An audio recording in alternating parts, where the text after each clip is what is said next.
Hampshire is coached by Mike Featherly.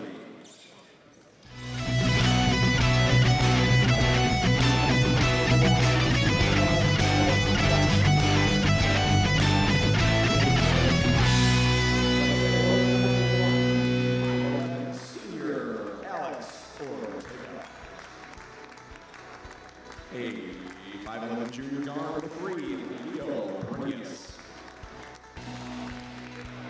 A 6'2" senior guard, number 10, Tony Salemi. A 6'6" junior forward, number 12, Austin Carlson. And a 6' senior, number 13, Cole Pluchinski. Wakanda is coached by Ty Whitener, assisted by Kyle the Dropper Dropman, and Connor Don't Brendan Reed. Our officials this afternoon, Alex Passowitz, Ben Wagner, and Ron Jablonski. Back up here in the booth with Kenny Manu and King Tricosi here for the tip-off. For the Whippers, it'll be number 21, Trey Simmons. Coming in at 6'2", and for the Wakanda Bulldogs, Austin Carlson at 6'6", and he uses the advantage well there. Bulldogs, to start off, Alex Ortega. He's been a stud all tournament long. He's coming off a 35-point game against BG. There's our first foul call, and that'll be an off-the-ball foul by Hampshire. Yeah, you mentioned Alex Ortega. That dude, absolute beast. He only had, I believe, 17 in his first game against Stevenson, but against Buffalo Grove, he had 35 points. Still a game high for the entire tournament. And 18 of those coming in just the first quarter. Wow.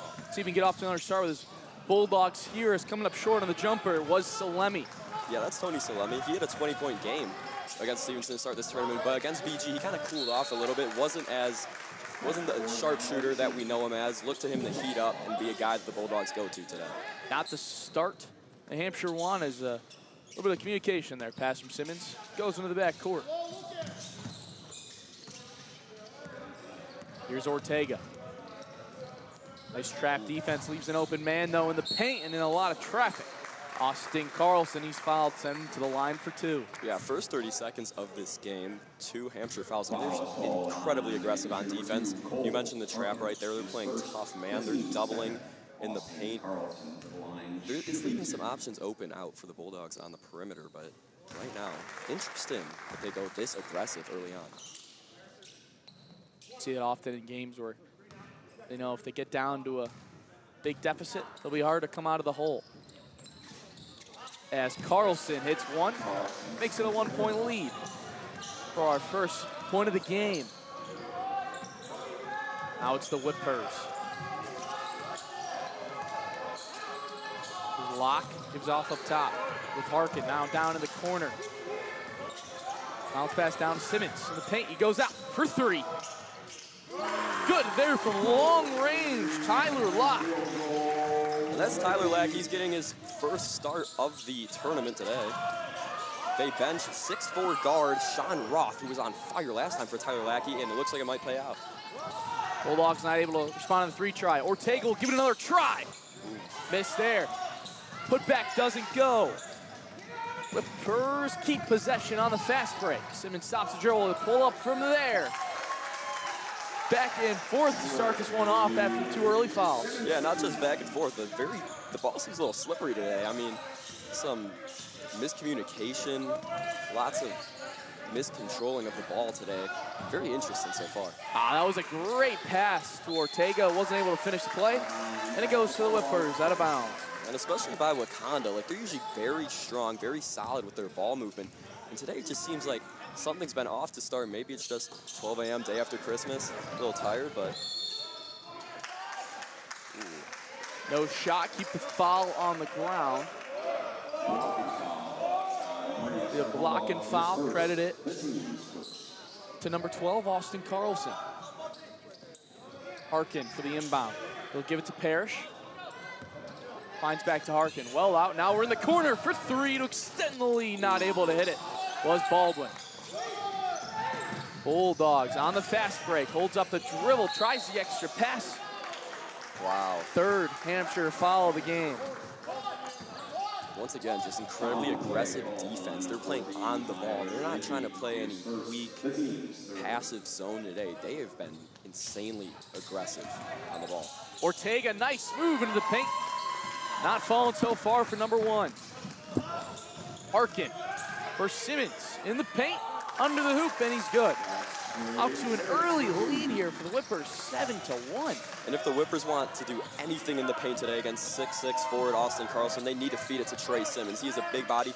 He will be physical down there, and he will also, he's a playmaker. He'll look for that outside perimeter play as well. Carlson, long pass, Ortega.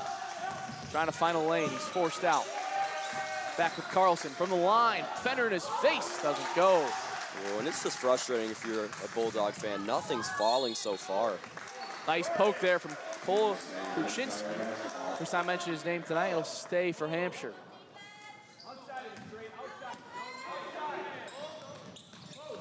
Down in the corner. Lackey with a double team, gets it off. Pass up top, wide open for Parrish. Off the back of the rim. Back on the attack for the Bulldogs. Ortega gets in the score column. And that's what you're going to see all day from this kid. Fast break, gets low, gets physical, gets shifty.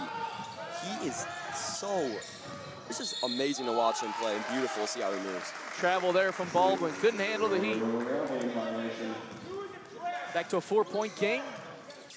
Hampshire in the lead, 7-3. Here at the 47th annual Hardwood Classic. Both teams trying to bid for a spot in the Consolation Championship. Oh, and I think Baldwin got a hand on that one, but Hampshire's gonna not be able to get the rebound. It'll stay for the Bulldogs. A lot of dribbling and another block for Baldwin. Aggressive defense working here so far. Carlson, spin around, that's a nice shot. Yeah, I was questioning this aggressive defense.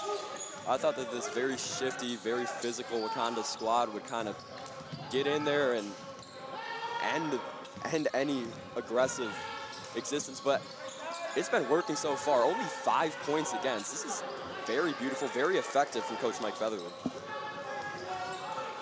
Takeaway there for Brinias, and he'll get it taken away. Parrish collects it. More back and forth. Driving on the baseline. Parrish is up top. He's got some real estate. Not able to cash it in. Bulldogs trying to bring it back to a tied game. 7-5. Or will they take the lead? Ortega off the mark for 3. Going forward, that is not the man you want to leave open when you double team. You want to keep a guy on him at all times. He can make you pay in so many ways. That's a little misstep. It won't affect him in the long run. Lackey, good from the corner for 3. Brings us back to a 5-point game. Wow, Tyler Lackey already 6 points, 2 threes today. And followed up by a charge taken by Lackey. Good sequence for him there. Ortega's gonna get the foul. And maybe this is the guy to start. I mean, they started him over 6'4" guard Sean Roth today, but he has been dominant. It is only a 5'11" frame.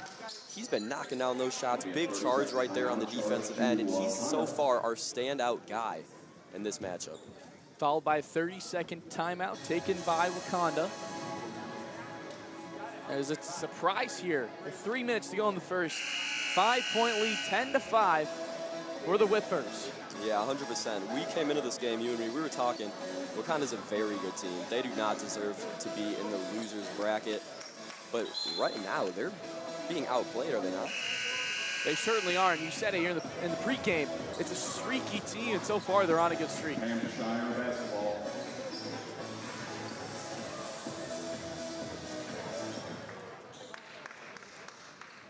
Hampshire comes with it out of the break.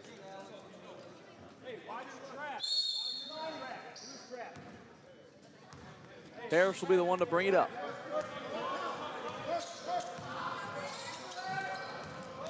Here's Harkin. Out ball and back Harkin up top. He's gonna find Parrish. Down to the corner on the swing. There's Lackey. Loses the dribble and needs some help. Parrish will be there. A little bit too aggressive there from Salemi. Tried to poke it out. And Wakanda's being pretty aggressive as well. It seems like they're trying to play a zone with the ball in the perimeter, but then they clamp down. They're playing a mixture. Very interesting defense by Ty Wiedner. It's 2 fouls, 3 fouls rather for the Bulldogs, 3 for the Whippers. He gets the inbound, poked out there by Puczynski. It'll stay for Hampshire. Yeah, once again, they go back on the man on the inbound. They weren't in man going into that possession. They're switching between these 2 defensive schemes, and it's pretty interesting to watch so far. Down in the paint. No good there for Tyler Johnson off the bench. Now Salemi with a hard drive. Manages to keep the ball. Ooh. But off the pass, Parrish will go away with it on the fast break. 2-on-1. High off the glass, he gets fouled. And once again, aggressive defense from the Whippers forces a turnover and a fast break, which in turn results in a foul. But this aggressive defense, wow, this has been clamps from this Hampshire team. But how sustainable is this? Is fatigue going to come into play? Hampshire does not have any other members on their bench with their warm-up shirts off. So keeping all these guys, your starters, in, maybe subbing 1 or 2 out, this could cause fatigue down the road. Could it be fatigue? Could it be foul trouble? As Bulldogs now up to 4. Next one's in the bonus. Hampshire not without him either. They've got 3. They've gone a while without one though. Yeah, they started with 3 early, if I remember. I think first minute and a half, 2 minutes, they were already at 3. You're like, this is a consequence of the aggressive defense. But after that, they have cleaned it up a lot. Carlson, and there's the jinx. As there's being a foul on 21 as he comes off the bench. That'll be Simmons' second. Yeah, you'll see Austin Carlson. He's massive, 6'6". His wingspan around 7 feet. So you know he's going to be physical. Oh, good passing move. Puczynski getting the open zone, and good vision there on the inbound with Sebastian Klein. There's the aggressive defense, one more, and Ortega comes away with a Parrish. Oh, nice pass. Ooh. Owen blocked. Harkin coming in. Wow. Hampshire looking to take advantage. Parrish, can he follow it up? He cannot. Let's go back to that block by Cole Harkin. That guy's 5'9". Come on, you blocking a guy that's 5'11", only 2-inch height difference, but still, you're 5'9". I'm that tall. I couldn't block a guy that's 4'11". That's amazing. He came flying in. Ortega trying to drive again. Parrish stops him. He's in trouble. Ooh. Gets it to Carlson just in time. Ooh, looked like he wanted to slam that, but he'll miss the lay. And that's just been what's so frustrating for Coach Ty Wiedner's Wakanda Bulldogs. This is the field goal percentage, especially at the rim. They've had, I know they're being physical, the Whippers, but they've had so much chance, so many chances at the rim today, the Bulldogs, and it's just not paying off so far. Here's Harkin. Makes himself a lane, goes out. Wacky in the corner. Ooh. Can't keep the streak going. Rebound under the hoop. There was Johnson, and he'll get sent to the line. Looking for his first points off the bench. A minute left in the first period, and it's a 4-point lead for the Whippers, trying to extend it at the line.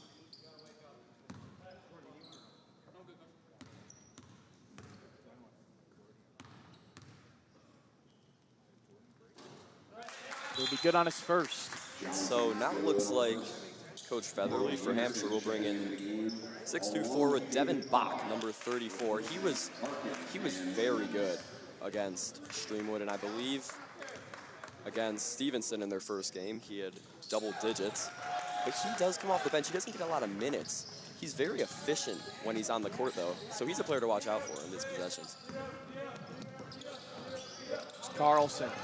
Nice pass over top for Ortega, and he'll get fouled there.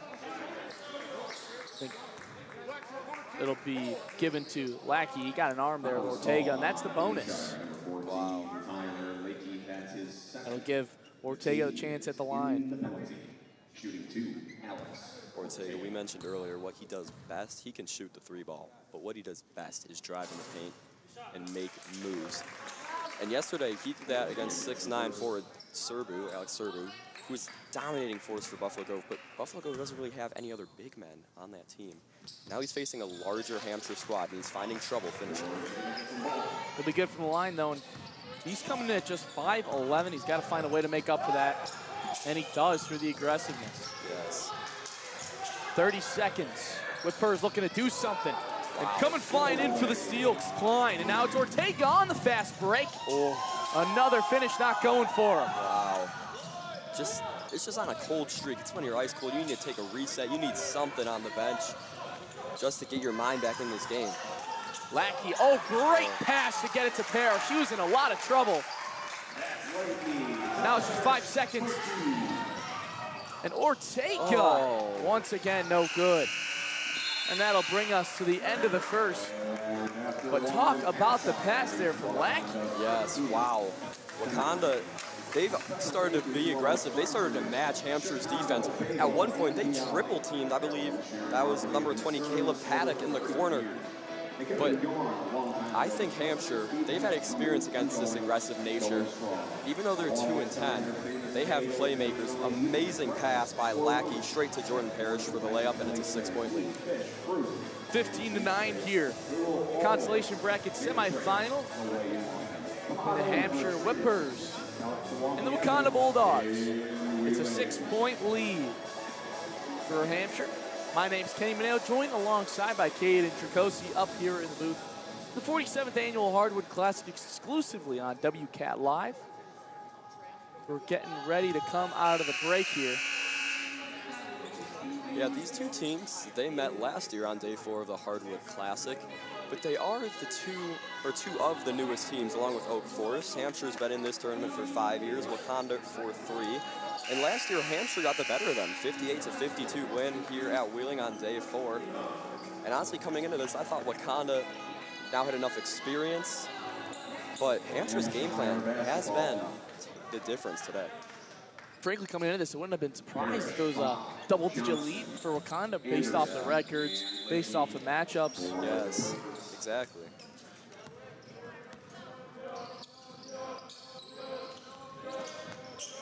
Whippers with it out of the break between periods. Start of the second, and that pass will go away. Forced Johnson.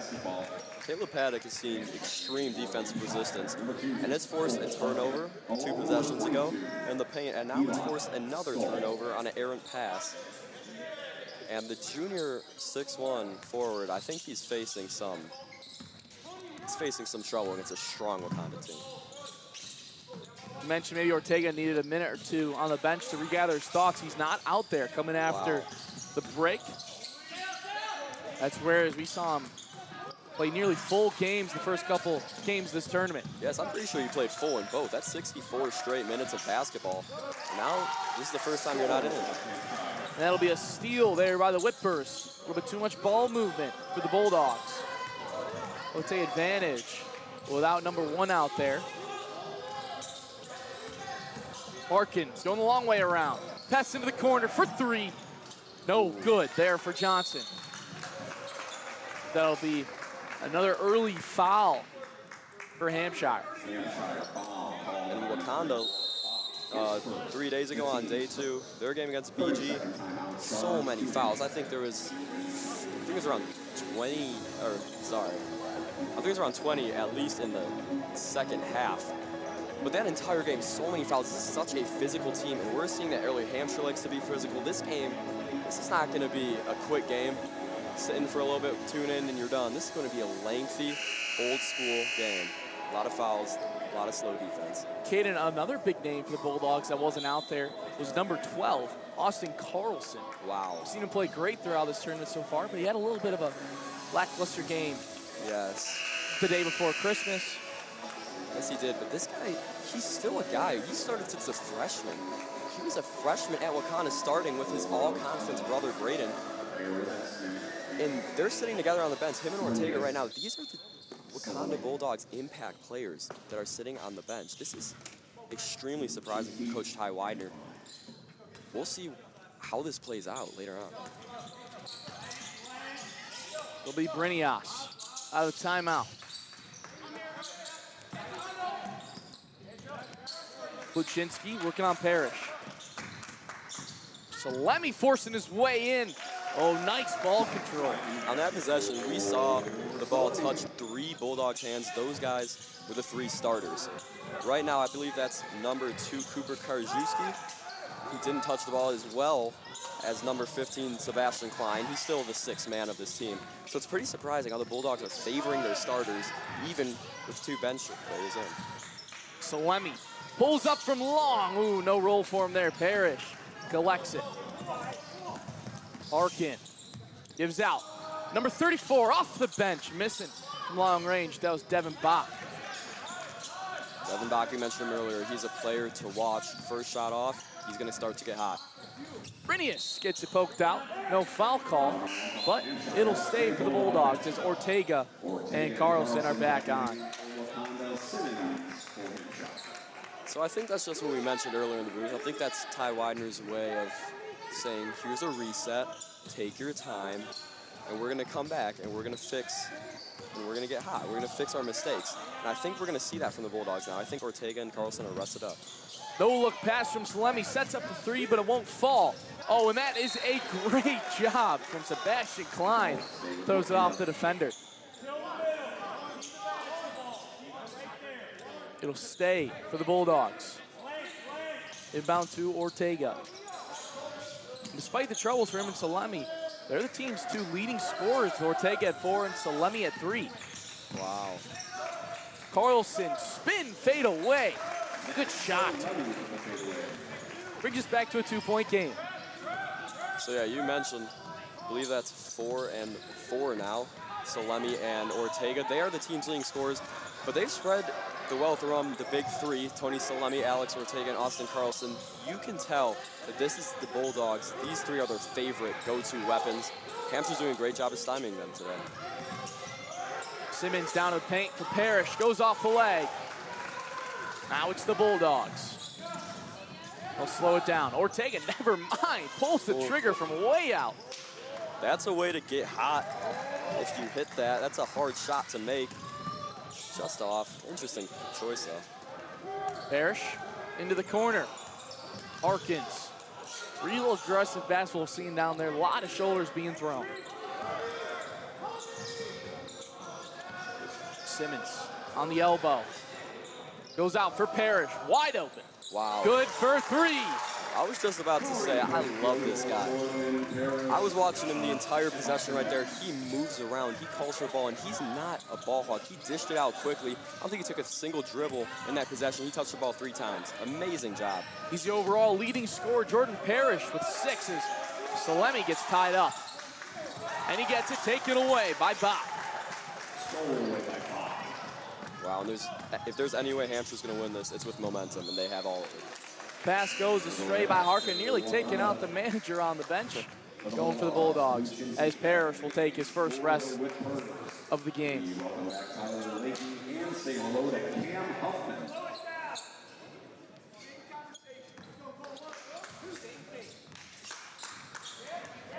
See if the Bulldogs can take advantage. About the #1 scorer out there for Hampshire. Brinias can't find the lane. Kluczynski tries to go for an extra pass. There to Klein, he gets fouled. Second of the period, and that'll send 15 to the line. We've experienced a foul drought. We were just mentioning, there's been a lot of fouls. These teams are both very physical. That was our second of the quarter. We are 4 and change in. Now I want to mention, number 50, Israel Ayula, came off the bench last game against Streamwood for Hampshire, and I believe he put up 6, took a charge, got some steals as well. He's an impact player. Ooh. Great job there off of the inbound for Kluczynski. That foul will send in the line. They decided that last one was on the ground. This will be a 3-point play opportunity for number 13. Jordan Parrish back out there. Trying to make it a 2-point game. Halfway through the second period, and he'll sink it. Very confident by Pluchinski. He's been under the radar so far. He's the team's leading scorer now with 5. To mention the wealth is spread around as Ortega had a hand on the pass. He'll give a foul to Klein as he went to jump at it. Klein. For Klein, that's his first. The team's first. Salemi's back in the game. Now that Salemi's in for Klein, the 4 leading scorers that they've been spreading the wealth around are now in the game, including all their starters. Brinius, the playmaker, he has none, but he will remain in to dish the ball out to these 4 big guys. Here's Baldwin, high up top, stops the dribble. Parrish will be there for him. Guarded by Brinias. This big man Simmons up top. He's driving in, he goes out. Ooh, nice job holding that one back. That's Huffman. Now it's Simmons under the paint, gets fouled. Oh no, give him the travel call. Wow. That's a good call. That was a travel. He was falling backwards, but the physicality of that Wakanda Bulldog defense really played into that one. I mean, they were grabbing. Could have called a foul on the floor as well. Brinias. Oh, nice pass to Pluchinski, adds to his total. He's at 7. We've got a tie game, under 3 to go in the first half. Pluchinski, he's a real role player, and that might be why he has the most points on his team. A little catch and shoot, nothing fancy, and that's what Wakanda needs to get back in this game. There's Huffman. He's got no points so far tonight. Harkin on the right hand. Ball's going to go off his own foot. No kick ball call, but it will be an out of bounds call. And now Hampshire, I think it's the fatigue setting in. Now they are starting to get tired. That aggressive defense is starting to lapse. Their offense, they've made some mistakes. This game is getting flipped on its head. So Lemmy keeping the footing. And one call. Send the kid to the line for the 3-point play. I'm sure you saw that too, but that move to the basket, he hopped probably like 5 feet in the air. Looked like a long jump. It really was, wow. And that will be the first lead since that free throw at the start of the game. Bulldogs in the lead now.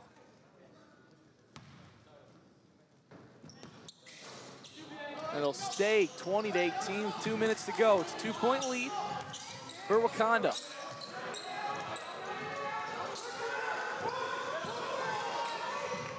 Harkins out for Parrish. Find it back up top with Anderson. Now we're back with Parrish. On the baseline. Under the hoop for Simmons. Blocked. There by number 12, Austin Carlson. And if you're going to go up, try to shoot that shot against 6'6" Austin Carlson, you better not. Rejected, sent back to Hampshire. Beautiful block by him. Now Carlson throws an elbow and a nice charge taken. Little bit too physical there from number 12. And you won't hear any arguments from him. In this physical defense, they like to take charges. That was the 2nd or 3rd charge of the game from the Whippers. Very brave defense around the board. Stays a 2-point game. Great job again. Open under the hoop. That's Baldwin. And that's been the Achilles heel of this Wakanda Bulldogs defense is fast break in the paint. They can have Carlson sit in the paint and defend, but not on the fast break. Pluchinski pulls trigger. He doesn't hit. And so far, that shot was going to double digits, but so far we have no scores in double digits, Kenny. Parrish. No good. Couple of missed shots back and forth here as we near the end of the first half. Minute to go. Maybe fatigue starting to set in on both sides. Oh, I believe 100%. This team is, both are very aggressive. Carlson, another miss. 45 to go. And Harkin will slow it down. See how much clock they want to use. Foul call. It'll stay here. That's going to be the 3rd on Hampshire. You mentioned fatigue. We got players hands on knees, and if you're just tuning in, both of these teams are very aggressive. And it's kind of like 2K. Like if you're putting your game plan in you're putting it aggressive, obviously your players will be a little bit more wired at the end of the half, the end of the game. Both of these teams, as they go into halftime, need to take a breather, need to relax. That's the only way they'll come out strong in the second. One thing to keep an eye on is Carlson is up to 3 fouls that'll cause him to be checked out for the end of his first half. Oh, wow. As Simmons in the paint, and there it is showing they're missing Carlson already. Not able to challenge a big man. That's very surprising. That was under the radar too. Carlson's a big man. He's also picking up fouls in this aggressive defensive scheme. Ortega not able to get it back to a tie. Those strong finishes have not been going for him. As on the other end, no good on 3 tries from Boyd for the Whippers. And it is a 2-point lead for Hampshire as we head into the locker room. Wow. I mean, if Wakanda needs one key to the door of winning this game, it's to get Alex Ortega hot. That man is cool as a cucumber so far. He only has 4, but it's just his finishing at the rim today. He was on fire against BG yesterday, and now it's starting to simmer down. I believe he has 5 straight missed layups. Here at the 47th annual Hardwood Classic on the Constellation Side, bidding for a championship game in the losers bracket on WCAT Live. Kenny Maneo, Caden Tricosi, get back to you second half action.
Ladies and gentlemen, I'm here with Coach Mike Featherly of Hampshire. Coach, you have a 22-20 lead entering the second half. What's the game plan moving forward? Well, we need to have long offensive possessions. That's kind of the key here. Wakanda can score in bunches, so we want to make it a slower paced game so they can get out and run, and that's the goal of the second half. Entering today's game, you guys are 1-1 in the tournament so far. What did you say to your players before today's game to get prepared? Yeah, good question. It's one of those things where we're missing 2 starters right now, one's sick, so we're just trying to find guys to step up, and the message was next guy up and play as hard as you can. That was the message going forward. And is there something you think that your team needs to fix heading into the second half so it can run away with the game? Yeah, we're looking defensively. We got to help a little bit on screening, ball screens, down screens. One is so good at getting at the hoop that we got to help because he's incredibly quick. So that's kind of our goal second half is help out on screening better. Thank you so much and good luck, Coach. Thank you, appreciate it. Good job, guys.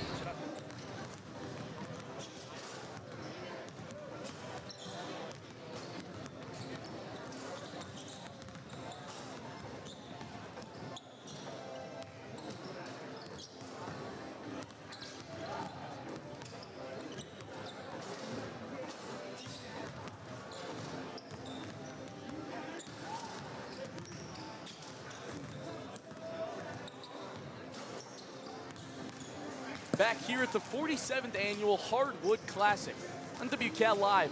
My name's Kenny Mineo, joined alongside you by Caden Tricosi.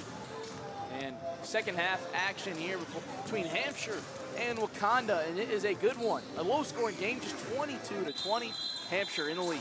Yeah, it's very low scoring, and that's all come down to the aggressive defense by both teams and the inability to finish by both as well. This is just low scoring, but it's not old school, you know what I mean? It's not a passive, slow-paced offense and defense. These guys are aggressive. They want to score. Shots are just not falling into that.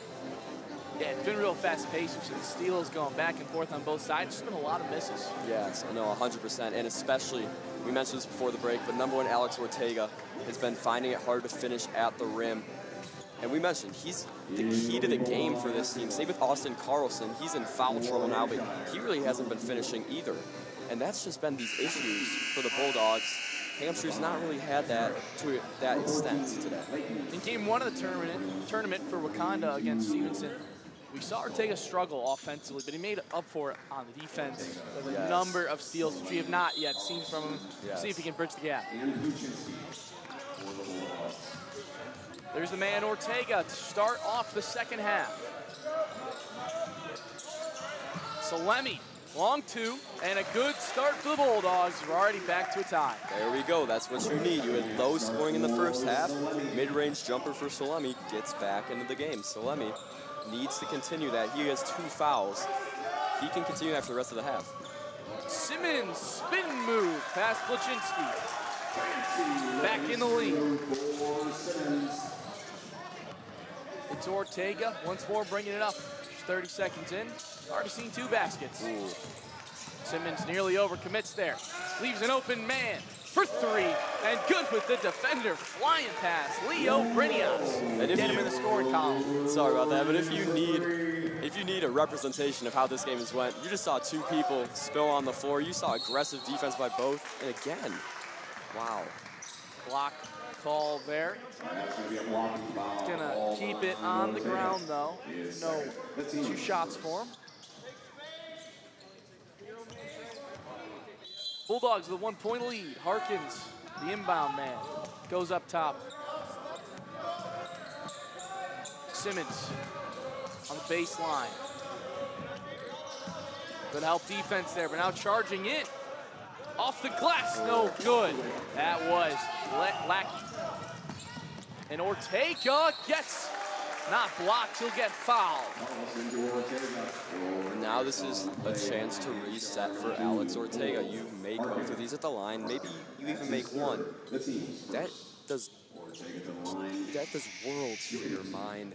That just gets you back into that rhythm that he needs to stay hot. They'll sink the first. See if he can get a little bit of momentum going here. Make it a 3-point lead. Goes 2 for 2. Wow. I know it was just a free throw, but those look smooth. That looked clean. And hopefully that's a good sign for him to come. Simmons in triple coverage. Good to the basket. And speaking of heating up, this guy underneath, oh my goodness. Austin Carlson's scared to foul, and Trey Simmons is going to make him soon. Driving on the baseline, Pluchinski goes for Salemi from the corner in front of the bench for three. This is not the game we were watching the first half. You got shots raining from all over for Wakanda. Simmons not able to reach double digits. He's got 8. So Ortega puts a long pass. Salemi. He'll pull up for another one. Defender in his face. He does not care.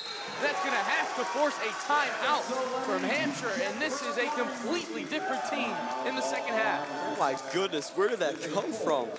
I think he just had 3 threes in 2 minutes. He started this quarter with 5 points. He is 9 in 2 minutes. He knows he's hot. Dishing to him in this right elbow. Oh my goodness, he doesn't miss so far. Collects the pass right in front of Simmons. He turns around, puts it up right in his face. That is a big defender to shoot over too. Results in a 7-point lead, the largest for Hampshire so far. And we mentioned this isn't the game we were watching. This is not the game we were watching earlier.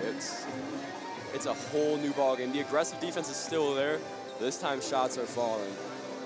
And if you want to see high-scoring basketball, you better start paying attention. 33-26 after the full timeout by Hampshire. We're going to get back on track out of the break. You know, Ortega's still not going to the Bulldogs. Carlson's not, but Tony Salemi's picking up the slack. He's at 14. It'll be Hampshire after the timeout. Try to start it off on the right foot. Harkins on the baseline for Simmons. Easy for him. He has had a lot of room in the paint as he's up to 10. And now it's starting to be a battle. It's going to be Simmons versus Salemi right now in the scoring column. Oh, Salemi just keeps the ball rolling. Wow. The Salemi show continues. You hear it there from the PA. The Salemi show continues. Simmons' pass goes off the shin of Carlson. He'll collect it again. Oh. That time won't go. Carlson getting down in a hurry. Gets past the double team. He does not go on the fade. Parrish down to the corner. Baldwin, good for 3. Trying to get his team back on track. Jaden Baldwin, that's a name we haven't spoken much of yet, but that's his second 3 of the ball game. Wow. Ortega in the quick trap. He needs some help. He gets it poked out. Parrish on the fast break. 1-on-1. Off of the glass, and the momentum has completely shifted. It's a 2-point game. And it's hard to really understand what's going on in this game, who has the momentum. It's switching every possession. Wow, we have a great game in the consolation semifinal. 35-33. It's the Bulldogs, and it's Salemi on the step back. By God, this kid cannot miss. Oh my goodness. He's got a highlight reel just here in the second half. What is going on? 13 straight points in just under 4 minutes.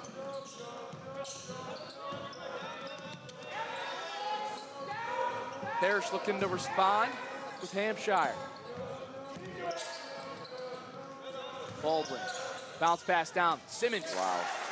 He's on a heater as well. Up to 12. And a noticeable difference Ty Wiedner made in the locker room is that to not allow fouls underneath. They've not been aggressive. They've not been physical on defense underneath Wakanda. Salemi, why not throw up another one? That one barely misses. Pluchinski's not able to save it. Wow. If that one fell, oh my, puts him in the 20-point status. 30-second timeout. Be a 30-second timeout. Taken by Wakanda. We're at a 2-point game here, 37-35, back and forth in the second half. Wow, 100%. And I said keys to the game is to get Ortega hot. Maybe it's to get Salemi hot. This team's really a three-headed monster. We saw Carlson go off in the Stevenson game, did we not? Ortega obviously 35 points against Buffalo Grove. But now it's Tony Salemi's time to shine. But it's still a close game. Wow, Trey Simmons firing up for Hampshire. Could go either way. Seems like the kind of team that knows how to find a star on any given day between those three guys.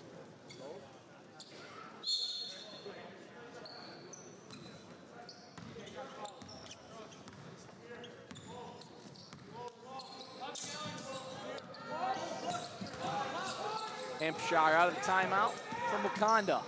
Oh. Good job there from Ortega, gets in on it. Possession's gonna be saved by a Hampshire timeout. And that's a name that we haven't seen. Tyler Lackey started this game, and he started hot, did he not? He had 2 threes, I believe, early. And now, oh, he looks like he's laboring down there in that huddle. He looks tired in that huddle. Yes. 30-second timeout, can't take a seat. Located at 102 Milwaukee. Wow. And I think he's stepping into more of a playmaker role for this second half. They're trying to feed the ball underneath to Simmons a lot more in comparison to the first 2 quarters. Out of the timeout. Looking to bring this one back in. It's 37-35. There's another 3.5 left in the third period. Inbound goes right to Lackey. He's got a nice look. Ooh. He sinks it. After he looked like he was tired on the timeout, he comes back out, puts down the 3. Wow, good play drawn up by Mike Featherly. Get Lackey hot, listen to us here in the booth. Wow. That'll be a foul there on Wakanda. What did you see, Colin? I mean, I'm not sure what they're gonna call. They're calling it on Pluchinski. I think that was just shove on the left elbow. Carlson looked a little bit confused, thought it was on him, maybe a traveling violation, but it wasn't. Pluchinski getting a little too physical, which you're starting to see gradually build up in the second half. Lackey's gonna get another look. He comes up short. Ortega on the fast break from the rebound. It's a 3-on-1. Oh boy. That was a nice move, and it'll be the and 1 on the block call. Wow. Hampshire wanted the charge, didn't get it. That's a little interesting. I think what Coach Mike Featherly is asking is how that foul's not on the floor. I mean, that was a couple steps before that shot. Featherly a little frustrated, but nevertheless, good finish by Alex Ortega. Be the shot to get his motor going. He will complete the 3-point play, back to a 2-point lead. It's 40-38. Bulldogs on top. Parrish in the double man. Gets out of it. Oh, for Lackey, that pass. Hits out of bounds.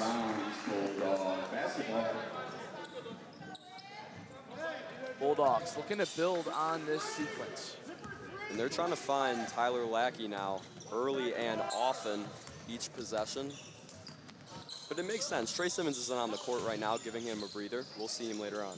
Ortega, long 3, he's short. He'll tip his own rebound, and that'll let Carlson bring it in. Ortega surveying here. Brings down for Salemi. On the baseline. Up and over, Hawkins not gonna go. He's coming in a little bit of a cold streak after the hot start to the second half. Yes, yes indeed. Gets a hand on that pass though. Stay for Hampshire. On Wakanda possessions, at least so far in this second half, we've seen 6'6" Austin Carlson act in a guard role.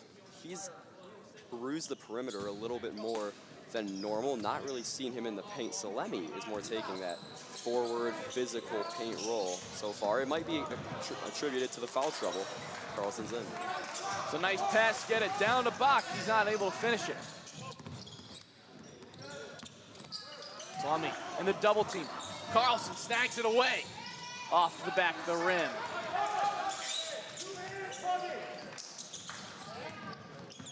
Still 2-point game here at the 47th Annual Hardwood Classic.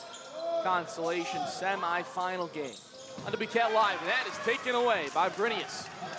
2-on-1. Oh, he held up there. That was an awkward finish for him. Didn't look too comfortable. Now it's Hampshire. Yeah, a little awkward. And he's a... Oh, boy, Salemi. That corner three will not work that time for Tyler Locke. Wow. Told that ball to hit the showers. That was a disgusting block. And he's showing his dominance on defense now, including his offense. You said he cooled off a little bit on a hot streak. I still say he's simmering.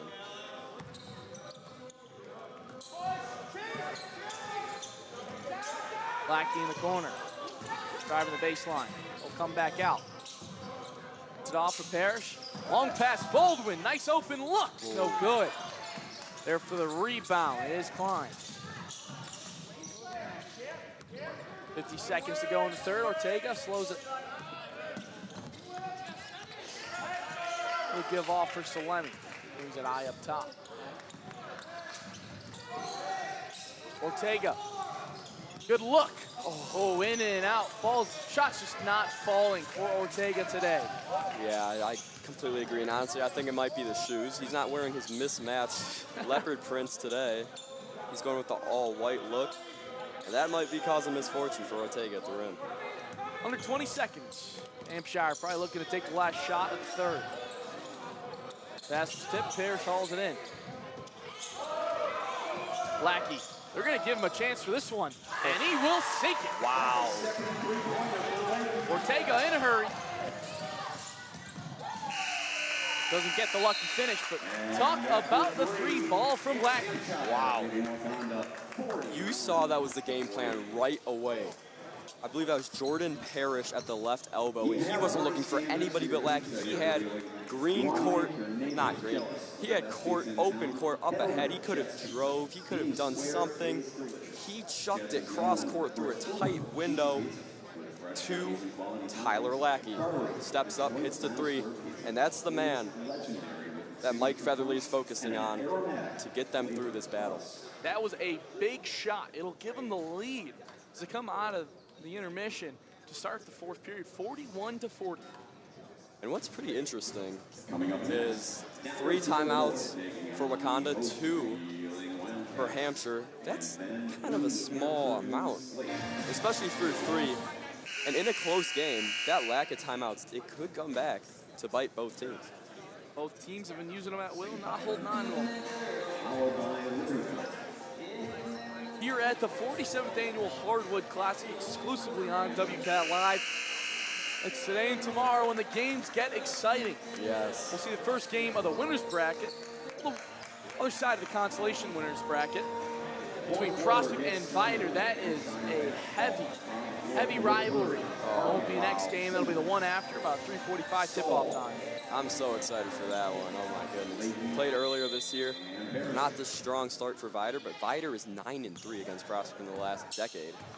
Should be a great matchup. Can't wait to call that one. Hampshire looking to extend the lead out of the break. Baldwin comes up short. Simmons fights for the rebound. Salemi takes it away. Oh, they'll try to make some room into the paint. Spin move didn't go for him. Ortega's there. Ooh, pass behind the back there. Little flash. Jonathan Carlson using the body. He gets fouled from Simmons. I think that's a smart play by Carlson. He'd normally not shoot that shot. I don't think he's very good from that 10-foot mid-range area, but he knew that he had number 21 Trey Simmons behind him. And they really want to get this guy into foul trouble. He's been dominant in the paint. Yeah, that's his third. Wow. So Carlson is first. 2 big men, both in some foul trouble. Wow, this could be interesting playing out. Bull Harkenny's got 3 fouls to his name as well, and Tyler Lackey's also got 3 fouls all around for Hampshire.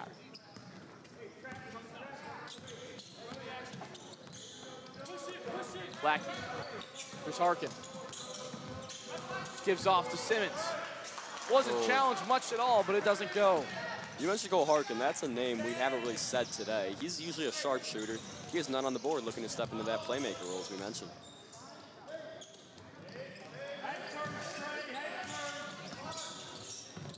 Klein gives off Salemi. Bounces it down. That was a great pass, and taking it all the way. Austin Carlson hanging on the rim. And that's a statement. You have Simmons guarding you. He doesn't even foul trouble, can't do too much. Slam it down. Give him something to think about on this possession. Lackey looking to respond.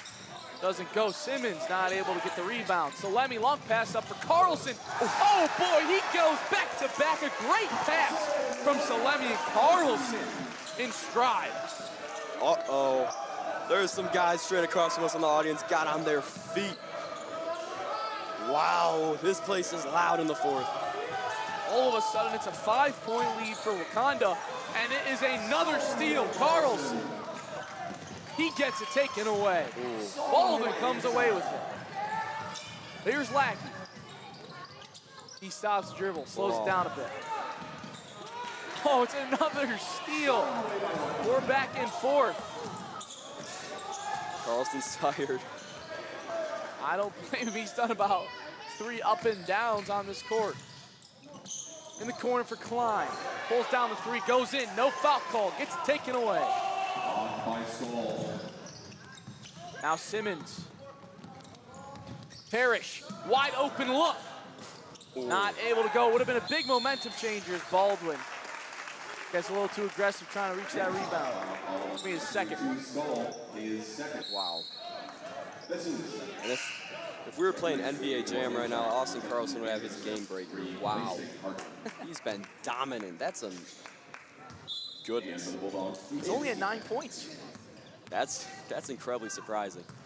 And honestly, I feel like you could agree. It doesn't even look like he's jumping that high. It looks like he's getting maybe a couple inches off the ground, still violent slams. Wow. When you're 6'6" and you got arms like that. There's Salemi.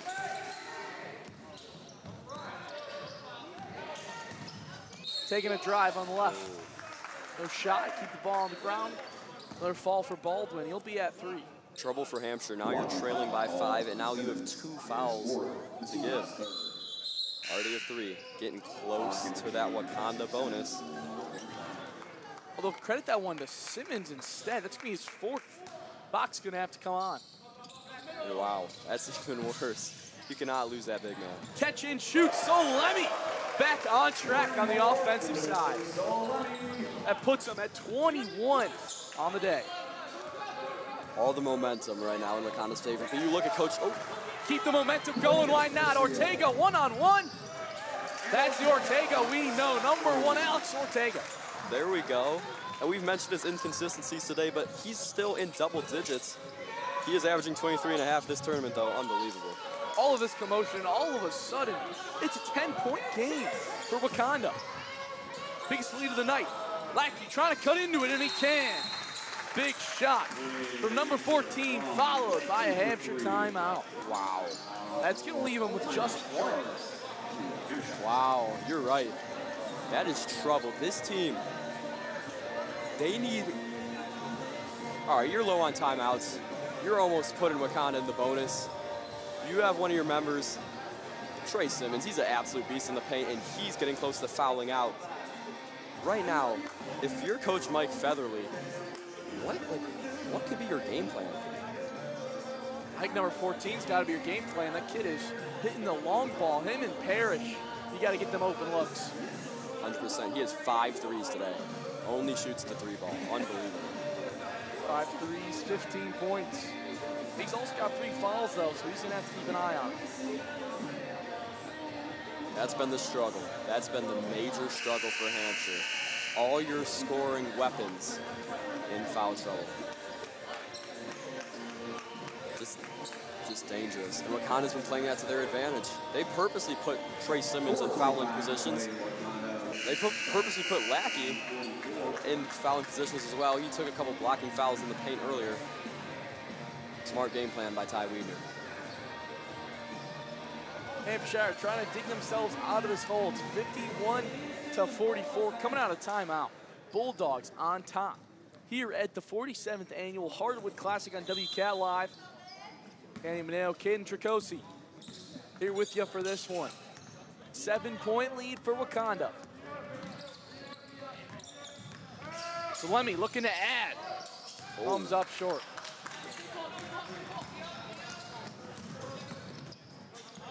Hampshire not out of this one yet. Blackie gives to Parrish. Not much going on yet on this possession. No penetration for the Whippers. Bach, long possession here. No shot try yet. Nice screen there from Bach. Into the paint, really a foul call given to Salemi. He's got his hands up. I'm a little confused too. That's a pretty interesting call. That'll be his third. Wow. And Wakanda's having a great defense possession as well. I mean, long possession, as you mentioned, nothing really going on. That's just hard defense from the Bulldogs. This is going to put an end to it.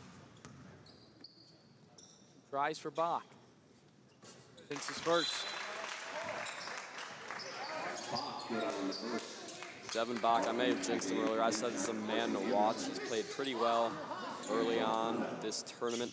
Wakanda has suppressed him. That was his first point of the game. He'll get his second point there. 5-point lead for the Bulldogs. 3.5 to go. Bach gets a poke out there. He'll stay on the side. Bulldogs in no rush. Letting the clock bleed. This was a 10-point game. Now it's quietly been reduced to 5. Wow. Salemi takes a drive, no shot, keep the foul on the ground. Won't send the line, but that'll be the last foul that Hampshire has to give. Next one will send the Bulldogs to line. And I think that's what Salemi was thinking. He's thinking, if I get fouled, even if it's not on the shot. That's also Baldwin's third. Wow. It is a lot of fouls as Salemi on the inbound easily over 22. That's what happens when almost every quarter you put the Bulldogs into the bonus. And they don't have a lot of, or they're using a lot of bench depth, honestly. We've seen today, they have 10 players that have been rotating in and out. Bach cannot get the finish. Salemi will collect the rebound.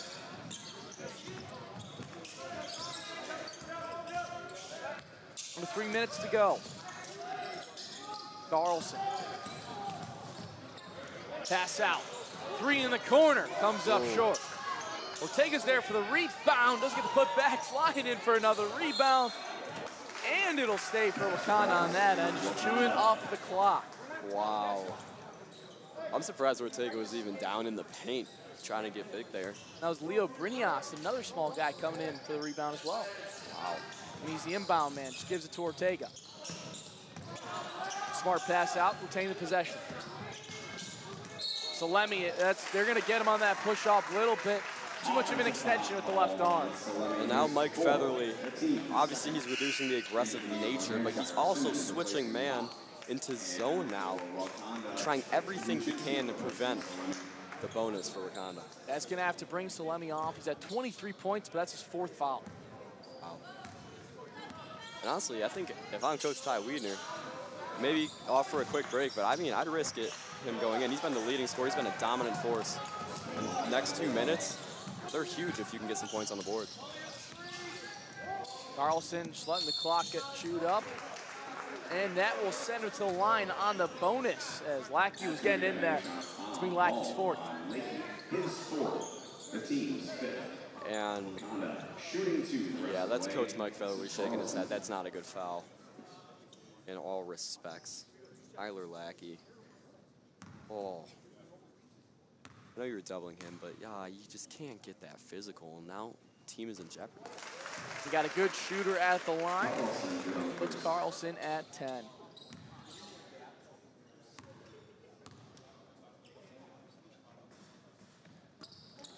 Won't get a second though. Hampshire's going to have to be in a little bit of a hurry. An 8-point lead for the Bulldogs as that pass is going to go off Ortega. Not what you wanted there. Bulldogs back on offense. Trying to sling it down to Placzynski. Goes out of bounds. All right, now this is the possession. If you're Hampshire, who we got Lackey still on the court, you find him, or maybe, I would say, find Jordan Parrish. He's been under the radar a little bit, but he's had a commanding game at that point guard role. He's got 8 points. It'll be Simmons in the paint. Won't go. But it will stay and retain possession for Hampshire. They need to score in a hurry here. It's just a minute 20 left and an 8-point deficit. Yes, they do. And Simmons has been quiet as of recent. Oh, here we go. Little bit of a mistake for the Bulldogs to leave the three-point guy Lackey open, but not able to capitalize. Parrish really pokes that one out.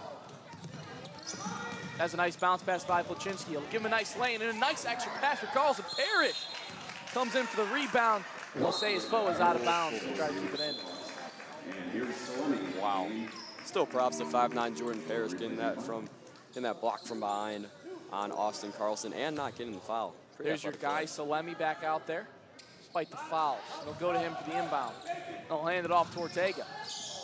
Ooh, a little bit of a flashy move and a nice pass to Carlson. A little bit too many whippers there. But Brinias, a name we haven't said much, comes up with a big steal. Under a minute to go. That really could have been a dagger.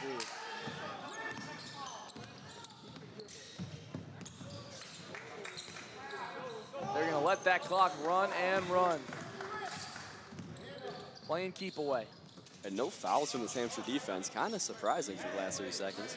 They got a couple to give, but guys on the court don't necessarily. Simmons gets in there, still no foul call. 20 seconds to go.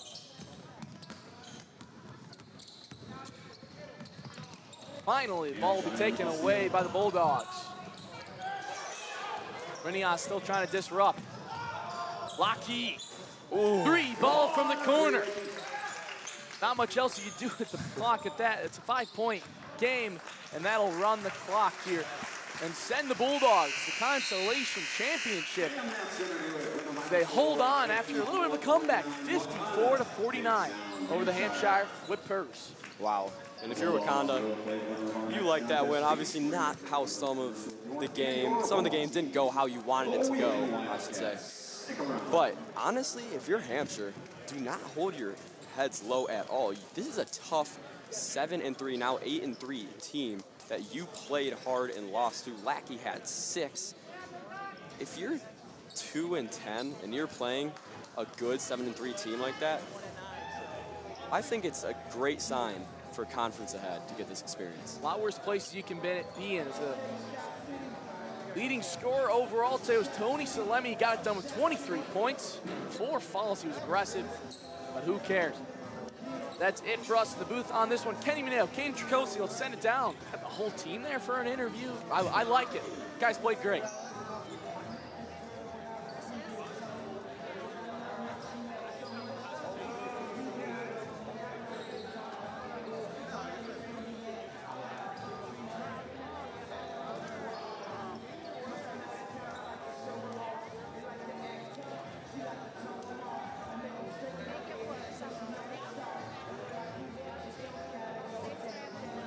Ladies and gentlemen, I'm here with Tony Salemi and the rest of the Wakanda Bulldogs team after their comeback win today. Tony, you were the star player of the game. You had 23 points. How do you feel about your performance today? I feel all right. First, I want to give thanks to God. Wouldn't be able to do anything without him. And my team, I mean, I'm not the only one that scored the ball. So, I mean, thanks to them, we won. So that's all I had to say. You guys now move out to 2-1 in the tournament. What's the goal and mindset heading into the final game tomorrow? Win. I don't really know. Yeah. Sorry. And what did your coach tell you guys during halftime that sparked the comeback win? He just told us to play basketball. I mean, we walked out. We were just like, it's just open runs. It's a mistake. Get back on defense. Get it back on offense. That's really it. Yeah. Congratulations on the win and good luck tomorrow.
take a break and enjoy the sounds of Portillo's. Order number 9. Your time's 9. Order number 9. Portillo's.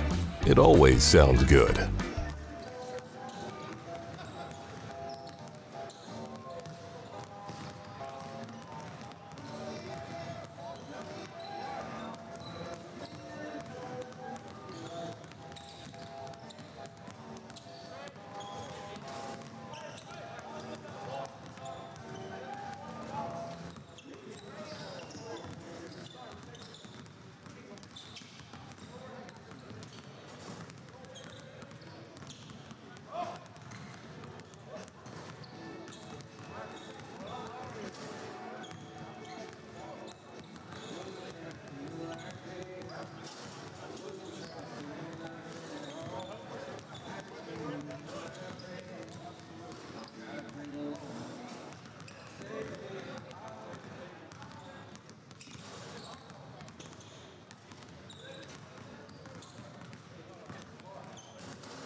Ladies and gentlemen, boys and girls, welcome back to the 47th annual Wheeling Hardwood Classic. Day 3 has just gotten underway, and with the consolation semifinals, you just saw Wakanda pull off another big comeback to take down Hampshire, and now your Wheeling Wildcats offer one of the biggest upsets in tournament history on Tuesday over Notre Dame. He's a chance to keep the dream run going against Downers Grove North and Collins Doyle. I'm Matthew Posner, thrilled as always to be back with my man Ryan Contreras-Betts. RCB, what are you looking forward to today? I'm really looking forward to see what this Wheeling squad comes out with. I mean, we talk about this tournament. They hung in that first quarter with tournament favorite Fremd. That was a big deal, and yes, they let that game slip away. We're not too surprised by that. It is Fremd, the tournament favorite after all. Wheeling, historic underdog, honestly, in that game. But the fact that they beat Notre Dame, like you said, one of the biggest upsets in recent memory at this tournament, and quite honestly, they played well. I'm really excited to see what they can do today. Hey, it's another upset type thing. I mean, this TGN squad doesn't feel they should have been in this loser's side of the bracket, but who knows? Wheeling is riding high. I'm really excited to see how they respond. We just saw Hampshire nearly pull off another run, similar to what they did in 23 and 22. Wheeling looking to make a run that would make history for them in this tournament. You got to imagine there was a lot of confidence built up in that lineup on Tuesday against Notre Dame. Remember, it was a game at halftime against Fremd as well. You know, Antos and his crew kept it close.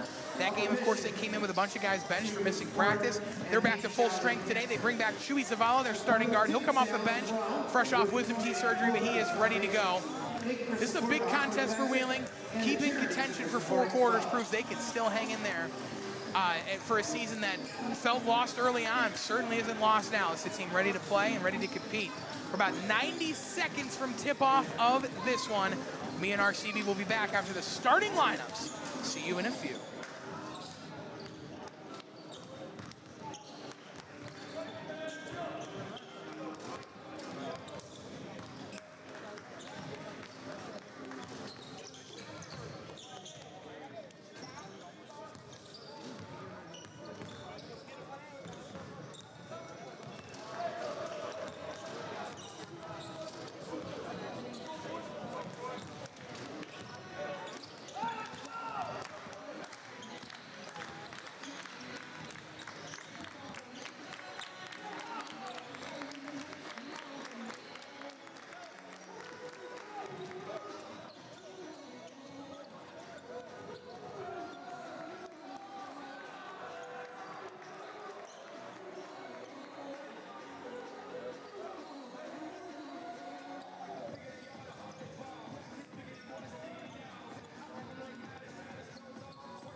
Between the Wheeling Wildcats and Downers Grove North. We're going to challenge you today. Wheeling will be the guests on the scoreboard, which will confuse everyone the entire game. Hopefully it won't confuse us here at the score table. Once again, Wheeling will be the guests on the scoreboard. So we're going to introduce them first. The starters for Wheeling. Number 0, he's a 5'10 senior, Tyler Zangara. Number 1, a 5'8 senior, Jack Murphy. Number 2, a 6-foot senior, Peter Kulig. A forward, he stands 6'3", he's a senior, number 11, Zach Newkirk. And the man in the middle, he's a junior, 6'2", number 34, Ramir Robinson Williams. Your Wildcats are coached by Mr. Tom Antos, assisted by Brett Gorkin, Jason Weeder, Virgil Davis, Matt Claver, Andrew Braverman, Keywan Murray, and Reggie Williams. The manager is Amanda Johnson. Now, for your Downers Grove North Trojans, Starting at one guard, number 1, Colin Doyle. Starting at another guard, number 2, Jack Ramsey. Starting at another guard, number 11, Connor Crowley. Starting at a forward, number 22, Jacob Roman. And starting at another guard, junior, number 24, Owen O'Reilly. Downers Grove is coached by Mr. Jim Thomas, assisted by Jim Hack, Lee Majewski, Brian Wardlow, and Mike Thomas. The gentlemen doing the toughest job in the gym, and everybody always loves them. The officials, Robert Glendy, Chris Lynch, and Peter King. Thank you, gentlemen, for officiating high school basketball. Toughest job in the building.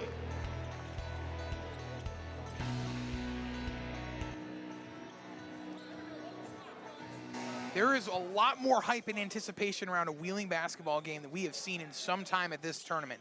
After the huge win on Tuesday, everybody wants to see what this Wildcat team does against Colin Doyle and the Trojans. Doyle wins the tip, and we are underway. Day 3, game 4 of the Wheeling Hardwood Classic. Down low, it's Jacob Vroman. Good board there by Newkirk. He fights for it and wins the battle. Wildcats bring it up the floor. I love that from Newkirk right there. Coming down with the board and fighting it free. That's a great start for Wheeling. Zach Newkirk, the top of the key. Oh, potential steal. Good fight by Ramsey, and the Trojans do get a quick turnover for the Wildcats. Back the other way is Jacob Vroman. Up to Owen O'Reilly. Down low to Doyle. Doyle gonna fight through this defense, and Newkirk with a quick foul as Colin Doyle gets in the score column for the Trojans. That's number 1, Colin Doyle. I mean, Doyle using every bit of his 6'7" frame to cut through to the rim and able to fight through some heavy contacts, going for the and one. Colin Doyle is going to be the story of this game. Hasn't had the explosive games we've been waiting for from this tournament. Certainly entered as one of the guys we expected to be one of the best players. The scary part is he's a junior, and this is nowhere close to his best sport. Despite being one of the better basketball players in the tournament, he's a Duke baseball pitching commit. This man is absolutely towering over defenses and is a nightmare on the mound. He misses the free throw to keep it 2-0 DGN, and now it's Newkirk bringing it out for the Wildcats. Wheeling would love to see more today out of Ramir Robinson-Williams, their starting center, who has struggled mightily to begin the tournament. Here is Robinson-Williams in the corner, out to Newkirk, over to Kulik. He's been a nice second scorer. Jack Murphy, little brother of Liam Murphy, one of our great WCAT Live alumni. Great to see him starting now for the Cats. I mean, a big Newkirk thing. inbounding. Sorry to cut you off, You're Paz. I want to point this out about the DGN defense. They're playing a heavy perimeter zone defense. I mean, Wheeling is not able to get into the paint whatsoever. They've been beyond the arc up until that attempt right there. Kulik tried to get it, no good. Rebound, though, to Newkirk. That's been a part of his game. He's the all-time rebounding and assist leader for the Wildcats. Zach Newkirk certainly going down as one of the greatest Wheeling players of all time. No doubt about that. Kulik over to Newkirk. That was Zangara, excuse me. There's Zangara. He'll fire from NBA range for 3, no good. Doyle on the glass. And now, while in the fast break, Jack Ramsey buries it. And it's a quick 4-0 lead for DGN. Those are the buckets if you're Wheeling, you just can't allow, RCB. No, I mean, you have to really watch those fast breaks, especially with how much time they had on possession there. They were only able to get 2 shots off. You got to find a way to make better shots than those NBA range threes also. Peter Kulik now in the corner. Gives it to Newkirk. Wheeling definitely needs to get an offense going. Remember, we talked about it. DGN probably one of the best defenses, if not the best defense in the tournament. It's a shock that they're on the wrong side of the bracket, if you will. They want to win, and they have done so a ton in recent years. Jack Murphy, little mid-range, Jay, no good rebound again to Doyle. I really like how Jack Murphy got open there, but he was open in the corner for an open 3, and honestly, they've got to be quicker on these passes. If they're going to be facing this tight perimeter zone defense, this is not man-to-man. You can't play them body-to-body. They have height over you. This is how Wheeling stunned Notre Dame. You mentioned it, by killing them with threes. It's how they've gotten teams so far. It's how they kept up with Fremd. It's how they stunned Notre Dame. They're going to have to find looks from beyond the arc to beat a DGN team that, again, is not a consolation level team. This is a team we really thought that could make the semis. They just got a really tough side of the bracket. They were matched up with Glenbrook North. They were on the Glenbrook North side of the bracket, and then they lost in an upset to a now 9-2 Oak Forest team, who, by the way, plays at 5:30 against Libertyville. Yeah, and I mean, that Oak Forest game, it came down to the wire, right? You can't be too mad about a loss like that where you lose by 2, came down to the final shot of the game, you played a strong game, you just got beat. But, like, going back to Wheeling, right, they have to be quicker with the ball movement. I'm noticing this.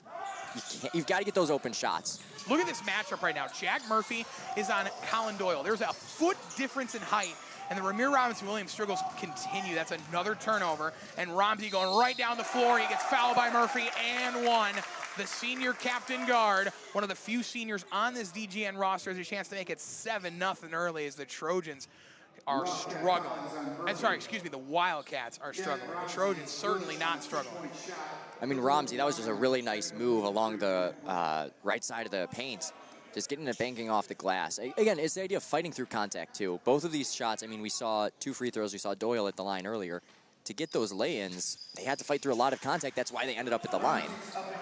A lot of alumni in-house, include Aman Shah, former Wheeling point guard. He's up there in the stands with Logan Key. Also played Wheeling basketball here. Jason Glassberg is here. A lot of people here to watch this Wildcats group. But right now, they trail 7-0 after the first 3 minutes as Tyler Zangara's got it now for the Wildcats. Here is Zach Newkirk. Newkirk has been very hot and cold so far this tournament. We'd like to see him get going a little bit more. Newkirk trying to run an offense with Jag Murphy. Murphy's got it now. Let's see if this play works. They are running very slow. DGN is playing physical defense. Murphy just got an elbow right into the chest. No foul on that. Here's Newkirk. Good pass inside to Robinson-Williams, but there is a double team. There's nothing there. It'll be a jump ball thanks to the effort by Jacob Vroman, and it'll stay with the Wildcats. I really don't like that there. I mean, Ramir Robinson-Williams, he did a good job holding on to that ball and forcing the jump ball, knowing they had possession. But, man, Tyler Zangara was open in the right corner, and he was ready for a 3. No one was on him. And you're just watching. I'm watching Colin Doyle. He's directing traffic. That's a missed layup by Zangara. Rebound to Kulig, though, and he gets the bucket. So the Wheeling Wildcats are on the board. Good layup by Peter Kulig. Here's Mickey Vasilikopoulos. He has been a big spark plug off the bench for DGN. He's in now alongside Doyle. We have not seen that very much. The two bigs are both in there. Again, this Wheeling team significantly lacks height. Ramir Robinson-Williams just sent that one to outer space. That's what they need more from him. He's been so good on defense, but offensively, it's been like a 4v5. If they can get him going, that's all they need. That's a bad pass by Newkirk, and Colin Doyle takes it now. Doyle in the corner, finds Connor Crowley, the sophomore captain. It's a back-breaking 3 for the Wildcats. Remember, they have come out of the gates firing these last 2 games against both Fremd and against Notre Dame, but this is a rough start. They're down 10-2. And it's a timeout by Antos. I mean, that's a needed timeout, too. And I think you've got to just start pinning down what you have done well. I'll give credit to Ramir Robinson-Williams. That was a huge time block. And we talk about those offensive struggles that we know. We knew about that going into this game, and we're kind of seeing it. I'm watching him trying to run up the offense, too. He's their tallest starter right now. I mean, 6'2", it's not like you're a giant. Tall guy, don't get me wrong. I'm 6'1", so he's taller than me. And he's got a lot of weight on me. He could body me out of the paint. But they need someone to go into the paint against Colin Doyle. He's got height. I mean, this DGN squad is tall. I don't know why he was running the perimeter. I watched him leave the paint and come out to the left corner. And it took away, hey, maybe we can dish it into the paint down low. I don't know why you're running the perimeter there. Maybe a change up of those rotations can help. They've got 2 points on the board.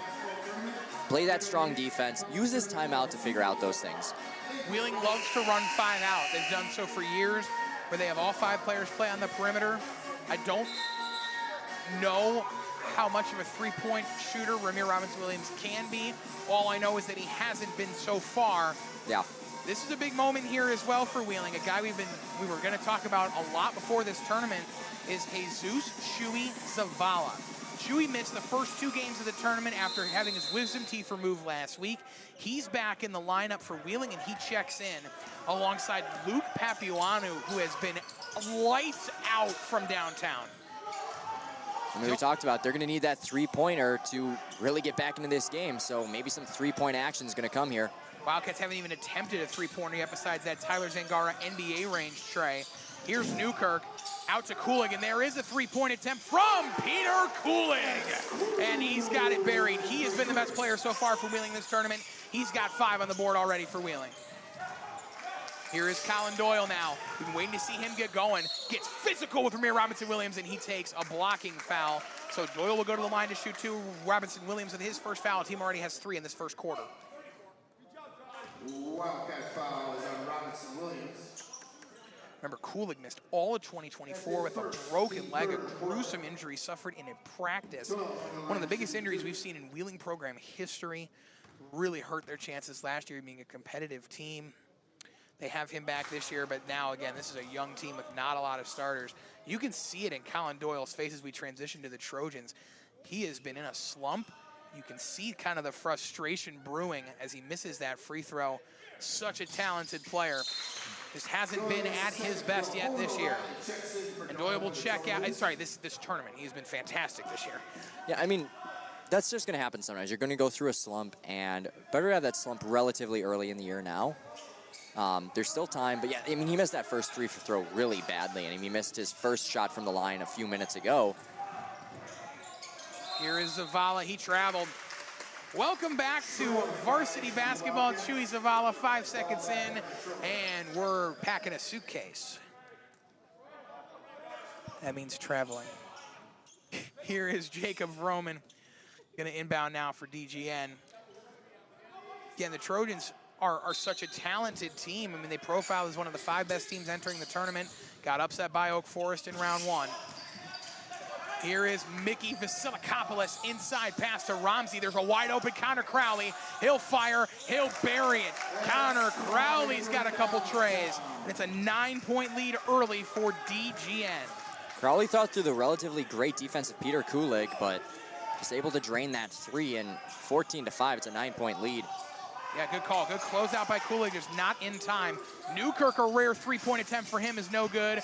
Zavala fights for the board. Oh, look at that fight by Luke Papuanu. He gets it. Now here's Newkirk, loses the handle, fighting through the defense, gets it to Robinson Williams, who loses the ball as Connor Crowley gets the steal. It's another turnover for RRW, and it's an easy layup for Jack Ramsey, who has 7.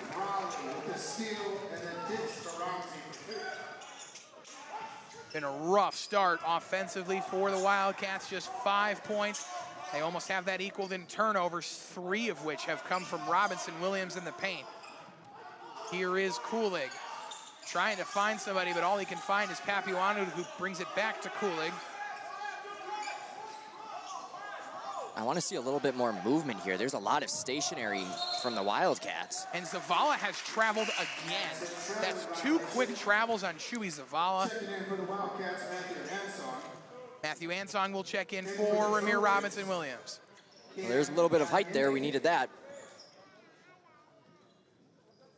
Again, another one of the emerging stories from this tournament has been the energy from Downers Grove North head coach Jim Thomas. If you hear screaming, it's probably Coach Thomas. He has been so emphatic with the players. He has been so great with the media. He's not afraid to share his mind on how things are going. And he wears his heart on his sleeve. They're up 11. They're playing almost perfect early basketball, and he's still screaming like they're down 38. I mean, I love the way he directs traffic. I mean, he's the commander of this ship. The ship runs through the 5 guys on the court at any given time, and he knows he's in charge, and I love his energy. Hearing him in a couple of breaks in between games, he's had a few good conversations with. And I just love the way he does what he does. Even the way he's starting the bench right now, like, that is key. Speaking of energy, they're hoping to get a big spark plug off the bench from Cam Gainier Jr., their backup point guard. He is an emphatic hardball defender who has not had his best tournament, but is definitely somebody they're relying on in the future. Speaking of a team that is relying on somebody, this team relies on Chewy Zavala to bring the energy and bring the scoring. He gets his first bucket of the tournament as it's 16-7. They may call a foul on Papuanu on the push-off. They do indeed. That's his first. And in back comes Lil Jack Murphy. Got to call it out, though. I love getting that shot off from Zavala. I mean, I really thought that was a great mid-range shot to get some points on the board. That's all you need right now is keep DGN off the board and slowly chip away. I mean, go on a little 4-0 run, maybe a 6-2 run, and all of a sudden the deficit is much more manageable. We talk about high-efficiency shots a lot, especially at the high school level. You feel like open mid-ranges, yes, although they're, dare I say, frowned upon these days in the professional game. it is certainly a part of high school basketball that we cannot lose at this point in time. First free throw by Gainier Jr. is good. The second one is no good. You're probably wondering why they were at the free throw line. That's because the Wheeling Wildcats are already in the bonus in the first quarter. Here's Zavala. He pump fakes over Mickey V. Now drives on Mickey V. What a bucket by Chewy. Gainier Jr. No good rebound to Newkirk. Newkirk already has 4 rebounds in the first quarter. About 30 seconds to go. Here's Zavala. He was thinking about a heat check. Now they'll drive into spin move. Gainier fought for it. They say Gainier fouled him. That'll be his first. Wheeling trying to find its offense here a little bit. Down 8. But they're starting to get the offense going. If they inbound now, Jack Murphy is wide open in the corner. Do they get it to him? No, Gainier saw it coming, but he steals it out of bounds, so possession remains with the Trojans. Big part of today for Wheeling is going to be, can they get rebounds and can they hit threes? So far, the answer to both of those questions have been to be determined. They also need to step up on defense. 17 allowed in the first quarter to a Trojans team that has struggled so far this tournament on that side of the ball. They're going to hold for the final shot. 15 seconds to go. Here's Ansong trying to get a screen up for Newkirk. He does so successfully. There's a mismatch down low, but Newkirk's going to take it himself and bury it for his first points of the night. 5 seconds to go. Gainier in the corner. Mickey Vasilakopoulos will not make it. Doyle tries to fight for the rebound, and that'll end the quarter. Wheeling does well to get back in the game, and they only trail by 6 after the first 8 minutes. I mean, that was a great shot there. I mean, that's the type of look that you need to get off. You know, now it's a 6-point lead for DGN. You know, big thing I want to talk about, too, you talk about those high efficiency shots. I put a note on this while you were talking about this because I wanted to find this number. Wheeling in the last game shot 33% from the floor. DGN, 47.7%. That's a sizable gap in efficiency. Now, of course, we talk about those 3-point attempts. If I go back and double check, from beyond the arc that game, they were 7 of 21. So they were firing on all cylinders from beyond the arc. So that's why their efficiency definitely went down a little bit. Those mid-rangers, frowned upon at the college and the professional level. In my opinion, they should be a part of basketball. That is pure basketball. I think you see a lot of success with teams that work the mid-range. If the Wildcats want to get even closer into this game, which they're doing, they've done it by the success of their mid-range jumpers. No doubt about it. As we preview what is coming up today, we got some good stuff for you. It feels weird because we had Christmas Eve and Christmas off, but we are still rolling here at the Hardwood Classic. We've got 4 more games in the afternoon window today. So St. Viator and Prospects coming up at 3:45. Interested to see what happens following the post-game altercation between Vinny Corrado and staff members of both Viator and Stevenson. He's a very talented player. We'll see how many minutes he gets if he plays today for the Lions. That game is at 3:45. Then at 5:30, Henry Snarski, Grant Schuerman are on the call for the 9-2 Oak Forest Bengals taking on Bryce Wareson in Libertyville. Wareson leads the tournament in scoring and is a certain favorite right now for one of the tournament MVPs and an all hardwood lock. Then the semifinals, 7:15 p.m. tonight. One of the legends of local broadcasting around here and current Wheeling assistant coach, Andrew Braverman, will join us here in the booth. I will join him for game 1, 7:15, as Donnie Williams and the Stevenson Patriots take on Jake Pollock and the Deerfield Warriors. And then Wheeling's own Michael Matz will join Braves in game 8 at 8:45 p.m., the final game of the day, as Jordan Williams and Fremd take on Nate Fridman and Glenbrook North. Oh my goodness, what a game that's going to be. I'm more excited almost for Stevenson and Deerfield. Ooh, Donnie Williams has emerged as the superstar of this tournament and has become must-see TV. It'll be an honor to call with Braves for that one in prime time on a Friday night. You do not want to move a muscle. We got great games for you all day here on WCAT Live. Here is Jack Murphy after the bucket on the other end by DGN's. I believe that bucket was from, correct me if I'm wrong, I think that was Vroman who scored his first. That is a beautiful down low bucket by Matthew Ansong to keep it within 6. No, Ansong, that was a great, hey, mid-range jumper. What did I say? Beautiful. You know, for a baseball player, Colin Doyle has struggled passing the rock this week. They get him down low. He's getting tripled. That time it's a good pass to Gainier. Gainier's going to drive in, but he traveled, I think. No, they're going to say push off? Oh, no. I don't know what they called there. Oh, it's a defensive, it's an offensive 3. That foul is on Doyle. The big man stayed in the paint too long. Tyler Zangara will inbound for Wheeling. Bringing it up is Zach Newkirk to Zangara. More Z's on this roster in terms of names than I've seen anywhere else in this tournament. Here is Zach Newkirk. Captain of this team finds Jack Murphy. Murphy, nice little pass down low to Zangara, but it's intercepted by Colin Doyle. There's that pass I'm talking about. It hasn't been great for him dishing the rock, but anyway, it leads to an open Jack Romsey, so who cares in the end if you're scoring 3 points? Jack Romsey, how about this? The senior captain has double-digit points already for the Trojans. Yeah, he's having a really strong start to this one. I mean, and from beyond the arc, too, that's his second three-pointer he's made. Here is Zach Newkirk. Over to Tyler Zangara. Oh, wow, good deflection by Crowley. Initially, the call was that it was lost on Zangara, but that ball was definitely touched last by the efforts of Crowley on defense, and it will stay with Wheeling. Here comes Ramir Robinson-Williams. Feel like we saw some good minutes there off the bench from Matthew Mansong. Now they need Ramir Robinson-Williams to step up as well. Ansong played really strong off the bench. Robinson-Williams needs to bring that same production, honestly. I saw points from Ansong. I need to see points from Robinson-Williams. The weird start to this day for Ramir Robinson-Williams. He left his jersey at home today, had to drive back about an hour before the game to pick it up. So he's definitely not had a normal pregame routine. He was pushed off, was Robinson-Williams, so that'll be a foul on DGN. And we'll see another inbound. That foul is on Jacob Vroman, who had 14 on Tuesday. Was definitely one of the better pieces of that team. We're seeing a lot of Cam Gainier off the bench today for the Trojans. He subs in for Owen O'Reilly, who's off to a quiet start.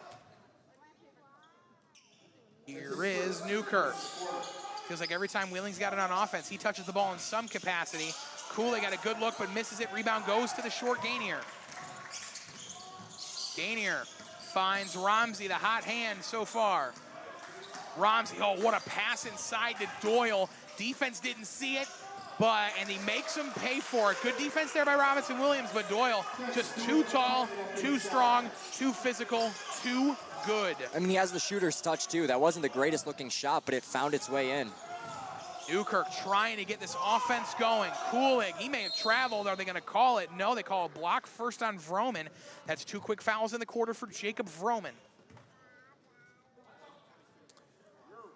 As there's a child close to our PA microphone. It's a family affair here at the 47th Annual Wheeling Hardwood Classic. Good-sized crowd here today, too. Seeing a lot of people starting to fill in, too, more. That actually was called a blocking foul, so Cooley's going to get shots at the line. He buries the first. Jack Murphy will sub out for Chuli Zavala. We're also going to see Ryan Santos in the game for the Trojans. And Vroman with the 2 fouls has to sub out, so that's big. I mean, Vroman has been one of their best players. Having him off the court, maybe an opportunity for Wheeling to put some points together in that stretch. Second shot at the line for Cooling is good. Cooling has, I believe, 7 already. He does indeed. Really nice start for Peter Cooling. He has been their guy this tournament. He absolutely has. Here now is Connor Crowley to Gainier. 3 guards, forward and a center out there for both teams. Here is Jack Romsey. Double digits already for Romsey. Connor Crowley, he's a sophomore captain. That says a lot about the leadership and the kind of player he is. Joel Robinson-Williams, good defense here on Doyle. But man, Colin Doyle just finds ways near the bucket to get close to making what feels like open shots. He didn't make that one. And that's going to be a travel on the attempted rebound by Ryan Santos, which gives Wheeling the ball back with a 9-point deficit. I mean, in single-digit deficits, knock down a 3 right here. All of a sudden, you're looking at a much different ball game. Here is Zach Newkirk. Really does feel like every time they're on offense, he is involved in the playmaking process.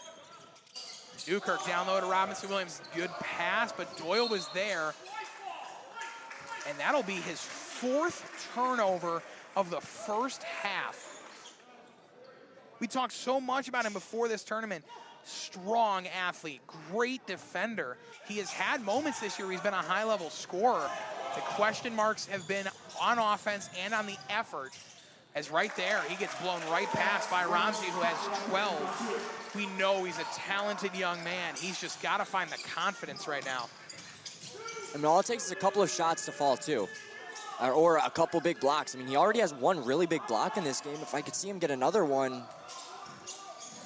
Could help, could certainly help. Former Wheeling Wildcat, Nate Rouse Jr.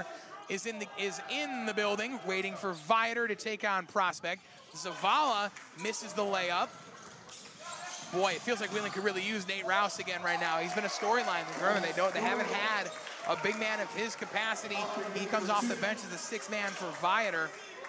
Right now, they are just getting crushed in the paint by the Trojans. It's 28-15 in what has been the most disappointing game so far played this tournament for Wheeling, and it's not getting any better. That's another bad turnover.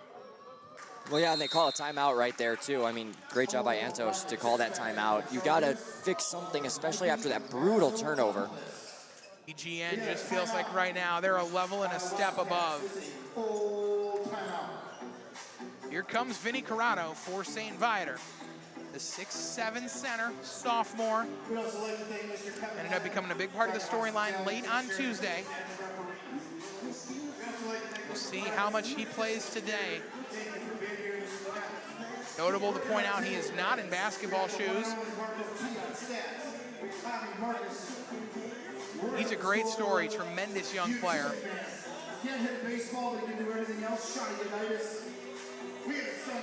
Shout out to Mr. Goditis down there. I love that shout out. Old baseball coach of mine, always a pleasure to see him at this tournament. He's always running the score sheet there. He's been doing it for years. It's just such an incredible, staff here. From Don Rowley, Jason Weeder, Shelly Weagle, Marco Thomas, Sean Goditis, Andrew Braverman, who's right there on the bench right now for Wheeling. They helped shape me into who I am today, truly, and I have them to thank for coming back here every year, getting the opportunity to do this, do it with some incredible people like RCB and Caden Trikoshi and Kenny, whose last name I won't even attempt. Uneo. See, this is the beauty of working with that. There are just some great people, some talented people across the board. Good steal by Chewy Zavala as Wheeling is trying to find their way back into this game. They trail by 13 with 3 minutes to go in the second quarter. Good pressure there from Owen O'Reilly on defense. He really forced the ball back out to the logo. O'Reilly not known as a good defender, really more known as an efficient and lethal shooter. Kulig, that's a blocking foul on Ryan Santos, and it will send Kulig to the line for 2 more shots at the charity stripe. Hasn't been much charity at all this tournament. We're right around a 55% free throw percentage for the tournament. My line of the week, they're not free throws anymore. They're just throws, especially if teams aren't efficiently hitting those shots. Kulig's first at the line is good. Again, a 2-for-2 trip is an expectation in the National Basketball Association. A 2-for-2 trip here is considered rare, except for those who truly are the exclusive best shooters. And on cue, Kulig only makes 1 at the line, but a bad miss on the rebound by Santos will give Wheeling the ball back. Kulig will sub out here after his 8 first half points. He's got half the team's points. Jack Murphy back in the game now. Ansong is in for Amir Robinson-Williams. Here is Jack Murphy. Murphy finds Newkirk. Newkirk gets fouled by Doyle. It's his first personal. And it's 4 fouls already in the quarter for DGN. I mean, they're playing a physical brand of basketball right now, too. I mean, on defense, that's why Wheeling's been suffocated. They're not able to get any penetration in low whatsoever. DGN, one of the most efficient defenses in the state, let alone this tournament. Antos calling a play, trying to get his offensive movement. You talked about it. There is just a lot of stationary players right now on this Wildcat offense. Part of the reason they only have 15. That's a good move inside by Newkirk. I mean, that's beautiful from Newkirk right there. I need to see more of that. Colin Doyle. The soon-to-be Blue Devil. Another bad pass from a pitcher. His baseball coach is going to get on him on that. This is Papuanu. He has been lights out from 3, no good. Ansong, they say pushed off? No. No, they say he got pushed. Okay, I was going to say. No, hold on a minute. They do call a loose ball foul on Ansong. I do not agree with that call. I think that was a push off on DGN that should have sent Ansong to the line. Instead, it's a turnover.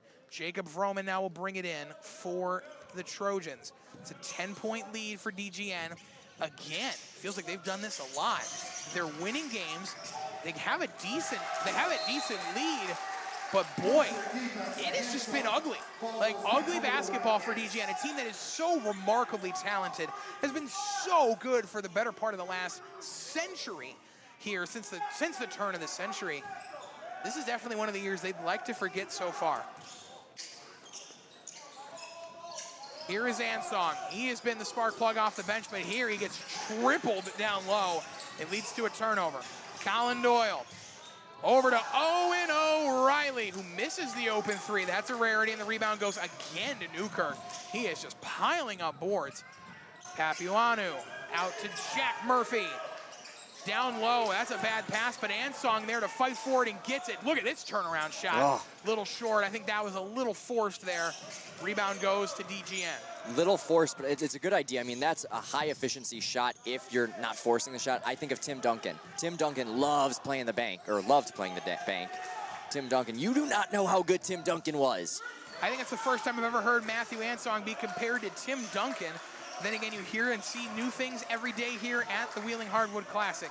Ansong is a tremendous young player. You get another year of him out of varsity. I'd like to see him maybe build a more, develop a more consistent jump shot. He gets the steal there. Papuanu will bring it up. Here's Zavala. Zavala driving in. Man, the paint defense for DGN is just forcing them into mistakes. Newkirk, he is not normally a three-point shooter, but he's trying to push the envelope, get his offense going. It's nothing doing. DGN's got it. Colin Doyle double teamed quickly by Ansong and Papuanu. Good double and pressure. Doyle, but it leaves a wide open Jacob Vroman, and he makes him pay. I love the double there, but I don't love how they left two big men alone in the paint for DGN. I mean, all five of them went up on the ball. You got to leave at least one person down there, Lo. They could have played patty cake down there if they wanted to. They had plenty of time for an easy two. 10 seconds left. Wheeling needs a bucket to get this within single digits. Here is Zach Newkirk. He was fouled before the shot. That is I would say it's a good foul if it doesn't take him into the bonus, but it does take him into the bonus. So, free throws coming. Got to nail both of them here. It would be huge. All right, Zach Newkirk. It has been hot and cold, in the great words of one Katy Perry. You're hot, then you're cold. That has kind of been the story of the tournament, the story of this season for Zach Newkirk. Again, he has etched his name into the history books with a record that may really, truly never get hit. He was the rebounding leader early in the season, has a full season to add on to it, a guy who's averaging 8 a game. I truly do not know if anybody in the next 25 years of this program is going to get close to the number he puts up at the end of his Wheeling career.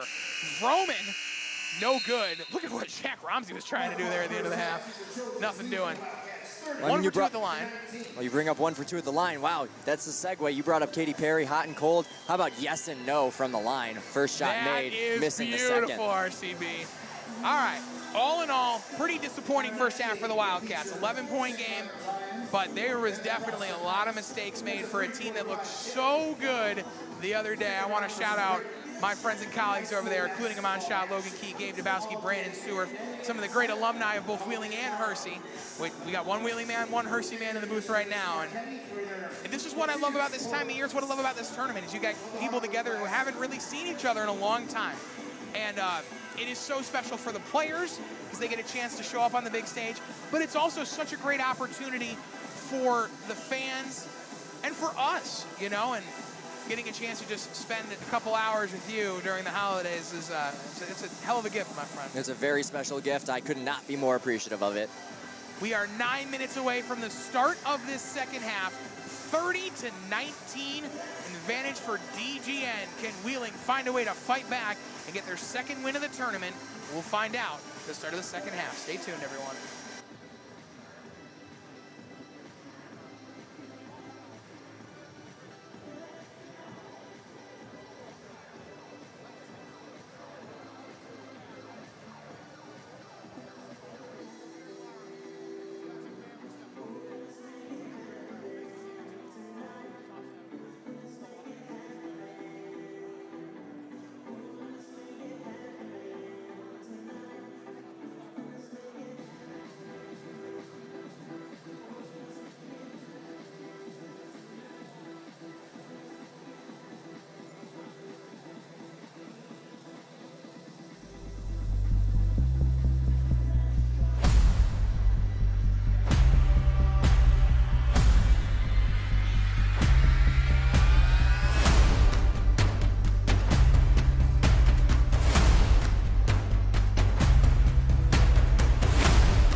take a break and enjoy the sounds of Portillo's. Order number 9. Your time's 9. Order number 9. Portillo's.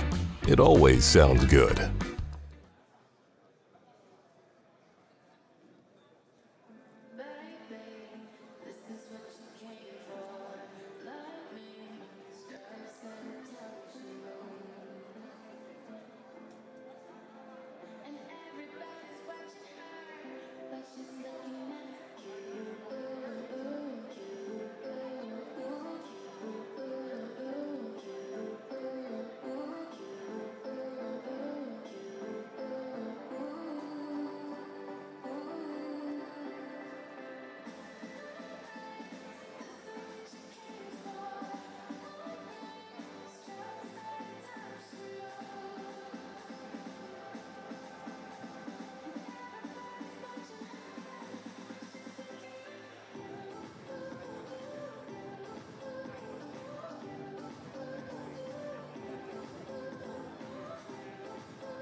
3.5 minutes left to go before the start of the second half. DGN with an 11-point lead thanks to the efforts of Colin Doyle and Jack Ramsey and Connor Crowley.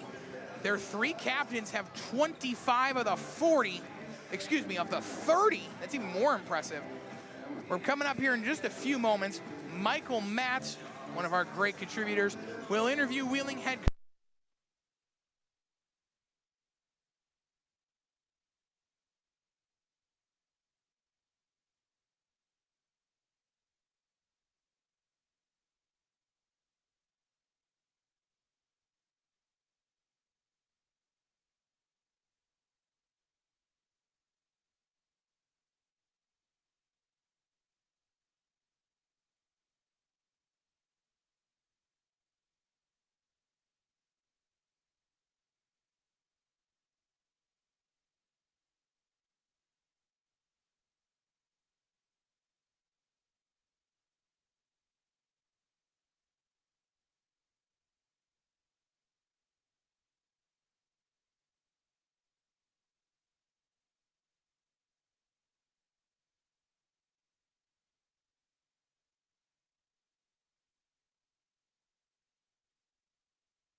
Ladies and gentlemen, I'm here with Coach Antos of Wheeling. Coach, you're currently down 30-19 at halftime. What needs to change to come back? We spotted them a 7-0 lead, and after that, it's been basically even. We need to make sure we're the aggressors, we're the ones playing harder, we're the ones making our identity felt on them, not the opposite. So hopefully we can make those adjustments. Thanks, guys. Sorry. We apologize for the technical difficulties. We believe we are back now. Thank you to Michael Matz for his interview with Coach Antos. Wheeling trying to come back from an 11-point deficit. The beauty of live broadcasting. Sometimes the technology doesn't agree with you. All my comrades at WEIU down in Charleston, Illinois will share that sentiment. Let's see what the Wildcats can do. Matthew Posner, Ryan Contreras-Betts will join me in a moment. We have the great Caden Trikoshi, who may join us as well here in the second half. It's been just a blast these last few days, getting to work with some incredible people. As we get going here to start the second half, Tyler Zangara will inbound to Zach Newkirk. Newkirk over to Tyler Zangara. Zangara to Newkirk. These two have definitely run a lot of the offense. Newkirk, that's a bad pass, and it leads to a quick turnover. In comes Connor Crowley. Boy, the three captains today for DGN have absolutely stepped up in the biggest way so far, RCB. Yeah, I mean, they have really been running the offense and the defense, too. Let's not forget that they're playing true two-way basketball, and that's why they're out to such a large lead at the start of the second half. I said they had 25 of the 30. They actually had 28 of the 30 in the first half. For DGN, they have 30 of the first 32 points. The other two are scored by Jacob Vroman. Peter Kulik sent back by Doyle. Kulik had a really nice move on that one, too. O'Reilly, 3. And oh boy, that is about as terrible of a start to the half as you could have imagined for Wheeling. Wow, even after that 3, look at the head coach over on DGN. Look at Jim Thomas. He is ripping one into, who is that down there? That's Owen O'Reilly. He absolutely was livid with something O'Reilly just did. Jim Thomas is fuming on the sidelines with his team, despite a 5-0 run quickly to start the third. Let's try and listen in here for a moment.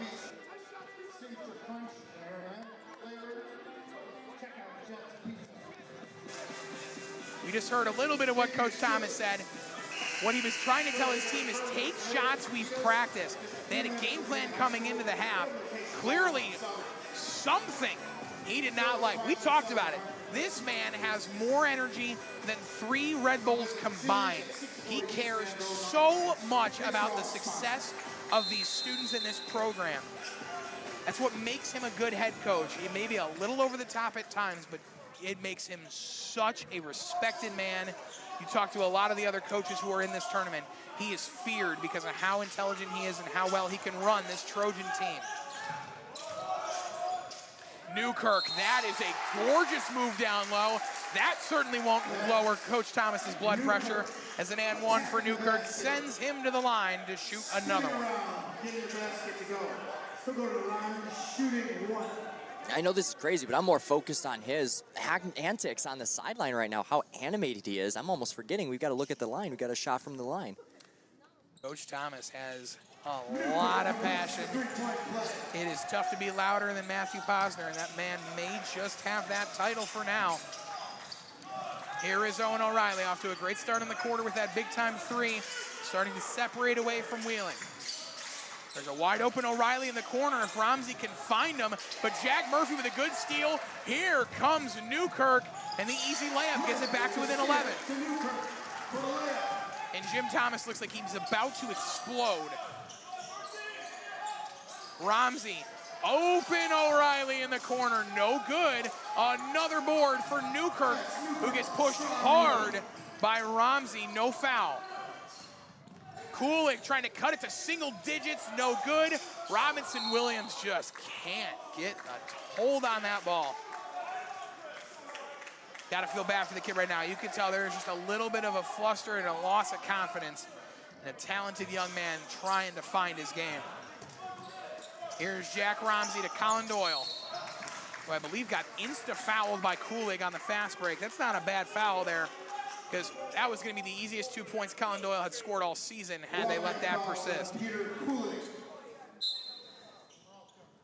Newkirk with 10, Kulig with 8, the rest of the team with just 6. Trying to find some scoring. I mean, they're going to need that scoring, especially whatever depth pieces they have off the bench. You've got to get those 3 balls up. I mean, they shot 21 yesterday versus Notre Dame. I think they've only shot 5 so far today. Something notable, Jacob Vroman has 3 fouls for DGN, so he has to take a seat.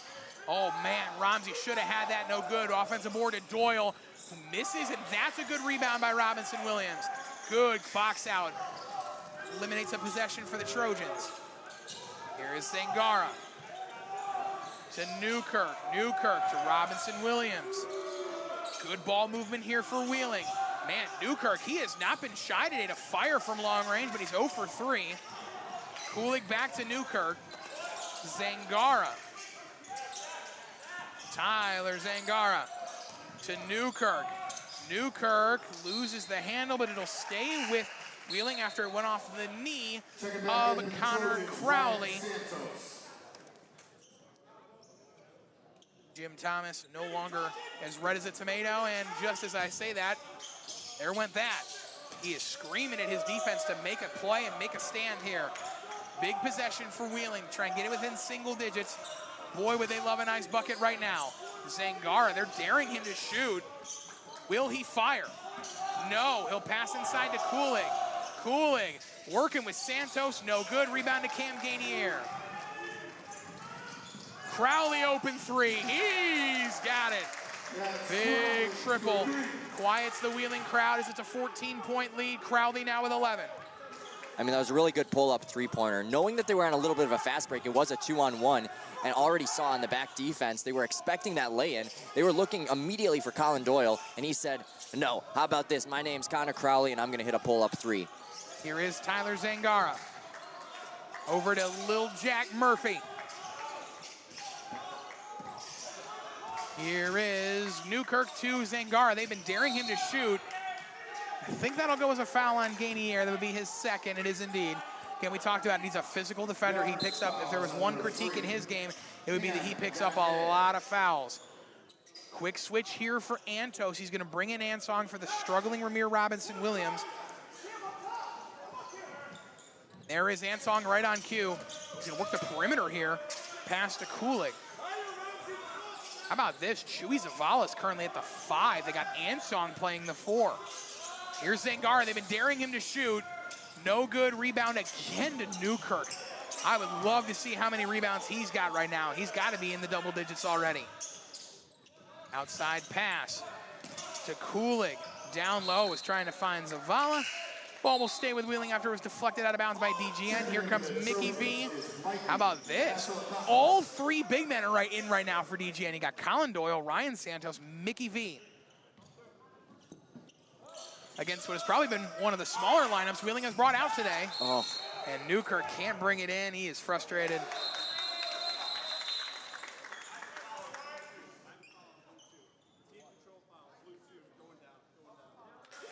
Well, they call Kulik for a foul, and he is frustrated. He's talking with the ref. That's going to cause a turnover. Second foul on Kulik. His second of the quarter. You feel this game almost slipping away right now from the Wildcats as DGN looking to close it out. Been their best game of the tournament so far. It's a Wheeling team fresh off a big win. Down low, Mickey V. You will not have a more open layup than that. And the lead now 16 points, the largest of the game for the Trojans. And the Wildcats started to seem to crawl their way back into the idea of a comeback. But man, that last possession I really feel like killed a lot of momentum. They seem to be building. Several alumni in the building. It's WCAT Live Alumni Day. But a lot of alumni from the Wheeling basketball program in here as well today. RJ Gamble, Jason Glassberg, Aman Shah, we mentioned earlier, Javen Reed from Concordia. Some of the better players in recent Wheeling history in the building trying to watch their Cats pull off a comeback. Also saw AJ Marchetti in the stands, former Wheeling quarterback and a guard.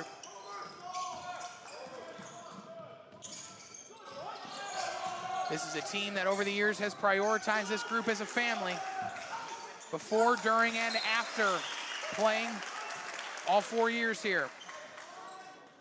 Jim Thomas, man, his energy is infectious, and knowing that his team is up by 16, yet he's still coaching as if they're down by 5, that is just great coaching there. I mean, he is so excited that their defense is what they're working on, and I think that shows you what their game plan is. They know their offense has been scuffling a little bit in this tournament, so they're going to focus, no, let's make sure our defense is rock solid, because you can't fix things without practice. I mean, that's the reality. You're playing how many games in 6 days? 4 games in 6 days? Yes, sir. No time to work out those kinks in practice. No time to work on your three-point shooting or free throw shooting. Hey, we're going to run layup lines for 25 minutes. You've got to adjust on the fly, and so what are their adjustments on the fly? What you can control, and that's your defense. You can control effort. You can control how fast you're moving, and I think that's what Jim Thomas is doing a great job with his squad. There's nothing more scared of Jim Thomas than his own heart. The amount he screams and yells, but it's from a place of caring for this roster. 16-point game. This offense just needs to find a second gear, does the Wheeling one. Jack Murphy, that pass is deflected. Oh man, Newkirk tried to go for a ball that did not need to be going for. He ends up being the last one to touch it, and it's a careless turnover. I mean, that's the second one too, back-to-back possessions where they had the ball for a long time without even getting a shot off. I think that's what's most frustrating, is that Wheeling is getting the opportunities in the offensive end. Colin Doyle, the big man, passes to Gainier. Oh, he'll shoot the 3. Not normally a part of Gainier's game. Santos just got fouled. The backup big will go to the line for a chance at a 3-point play. Foul is on Jack Murphy, Lil Murph. Older brother Liam is also here today. WCAT Live legend. One of the great young men I have ever had the pleasure of working with and working for. Here is Ryan Santos trying to make it a 3-point play. This man has brought the energy on defense. It's gone almost unnoticed. Probably the weakness of his game is the shots at the line, and this one is a miss. Ball stays with Wheeling. Zavala. It has been a struggle in his first game back with turning the ball over. Nearly had another one. There'll be a timeout, though, before the turnover for Wheeling. Man, Antos not afraid to call timeouts. Coach Tom Antos for Wheeling. So a history, social sciences teacher here at Wheeling High School. One of his top assistant head coaches is Brett Gherkin. Now teaching at Holmes Middle School, physical education teacher at Holmes. Went to London Middle School before that. He's the tallest player on Wheeling's roster, and he's not a player. 6'7". He was my middle school PE teacher, and I've never felt shorter in my life than that. Actually, the other day when I interviewed Bryce Wareson, that was probably when I felt the shortest of my life. I had to hold the microphone above my head. The 6'11" forward going to Winona State. You could see him in action tonight at 5:30 against Oak Forest. Probably one of the best scorers this tournament has laid its eyes on in the last half decade is Wherersden. All right, Wheeling down 18, trying to find an answer. Here is Zach Newkirk. I've said his name more times today than anybody else. He has been a focal point of the offense. They try and get it going. There's Chewy Zavala. He's got 6 off the bench. He's scored with great efficiency. Now needs to limit the turnovers. I mean, you think of catch and shoot usually from being beyond the arc, but that was a catch and shoot mid-range. Well, actually, no, a catch and shoot layup, I should say. Here's Luke Papuanu with the steal. Is he going to try and go up for something? He gets the bucket and one. Big bucket, trying to string together some points and stay in it are the Wildcats. Jim Thomas is furious about the foul call. Then again, if he wasn't furious about something, I think something has gone horribly wrong. If he wasn't furious, I'd check his pulse. That's a good point, RCB. All right, here is Papuanu with the line, one of the best three-point shooters in the tournament. Surprised he comes off the bench for this Wheeling team, really. Guy who has just such a tremendous nose for when to shoot it on a team that really has needed it horribly bad this tournament. He is a very short, small forward, 5'11" at that forward spot, but he's even taller than his teammate Jack Murphy, who's a 5'8" small forward. This is Zavala, he gets the steal. Zavala, one of the best defenders in the MSL, has proven it here. Newkirk trying to get in this game. Yes. And one another big bucket, and here come the Cats. And just like that, DGN had none of their captains on the floor. Brock Warlow has been in for a minute. And all 3 captains just came in as a huge run is being led up right now by the Trojans bench. Yeah, that's a 6-0 run with a chance to be a 7-0 run with this free throw coming up. Just like that, you blink and it's a game. Another missed free throw, but a rebound to Papuanu. Newkirk now, he's got a quiet 12. Zavala for 3, he's got it! What a run for the Cats, 9-0 in the last minute. They're right back in this game after that run. Oh man, Wheeling has found its stride. Zavala gets a little physical. It'll be a foul, the team's 4th of the quarter. Look out below all of a sudden, and it all started with that big steal by Chewy Zavala. Got to take advantage of the mistakes that you're seeing. I mean, we talked about that at the end of the first half. There were a lot of nasty turnovers from this DGN squad. It is not hard to notice this team has played unbelievably better with Matthew Ansong on the court at center. Yes. He's made big plays in rebounding and on defense that right now this team desperately needs. Here's Ansong at center just pressing up. Colin Doyle getting quadruple teamed down low. They're going to send him to the free throw line. Actually, really not a bad decision here. Doyle, not a great free throw shooter. Wildcat foul is on number 2, Peter Kulig. But Kulig's got to be careful because he's got 3 fouls. Foul trouble starting to become a problem. Jacob Vroman has 3, Kulig has 3.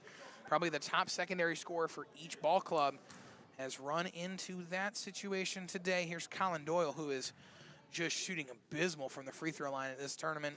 And it's not getting any better. It's another miss. He's got to be below 40% for the tournament. I don't have the stats in front of me. He has just struggled mightily at the free throw line, and it doesn't look like it's a bad stroke at all from the charity stripe. It's just not falling.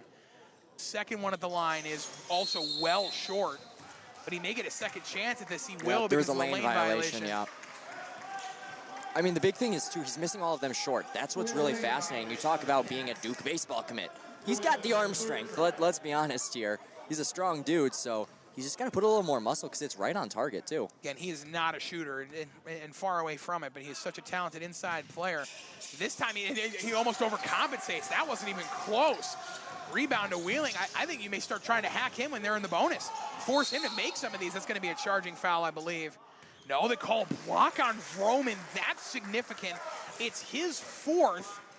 They're going to have to take him out. And it sends Newkirk to the line. Oh my goodness, what has happened to DGN? They were up 40-24 a moment ago. They blink and it's nowhere close. It was actually 42-24 a moment ago. They've allowed 10 consecutive points, a chance to make it 12 consecutive here in this 3rd quarter. I mean, that 10-0 run we talked about, if Wheeling wanted to get back in this game, they needed a run. And I was just saying, get a little 4-0 run, get a little 6-2 run, because quite honestly, that's how large the lead was for DGN. Hey, they blew us out of the water. This 10-0 run, let's see if Newkirk can add to that. Chance to make it 11 straight Wildcat points, and he does. Again, Newkirk as well has kind of been the story of this tournament. Not a great would they love to see him make 2 here. So Jacob Vroman's probably going to have to spend majority of this fourth quarter on the bench. That's a big part of this storyline. Second free throw is short by Newkirk and doesn't get the friendly roll, but the rebound to Newkirk. Remember, they have 11 straight points. They can make it even more than that.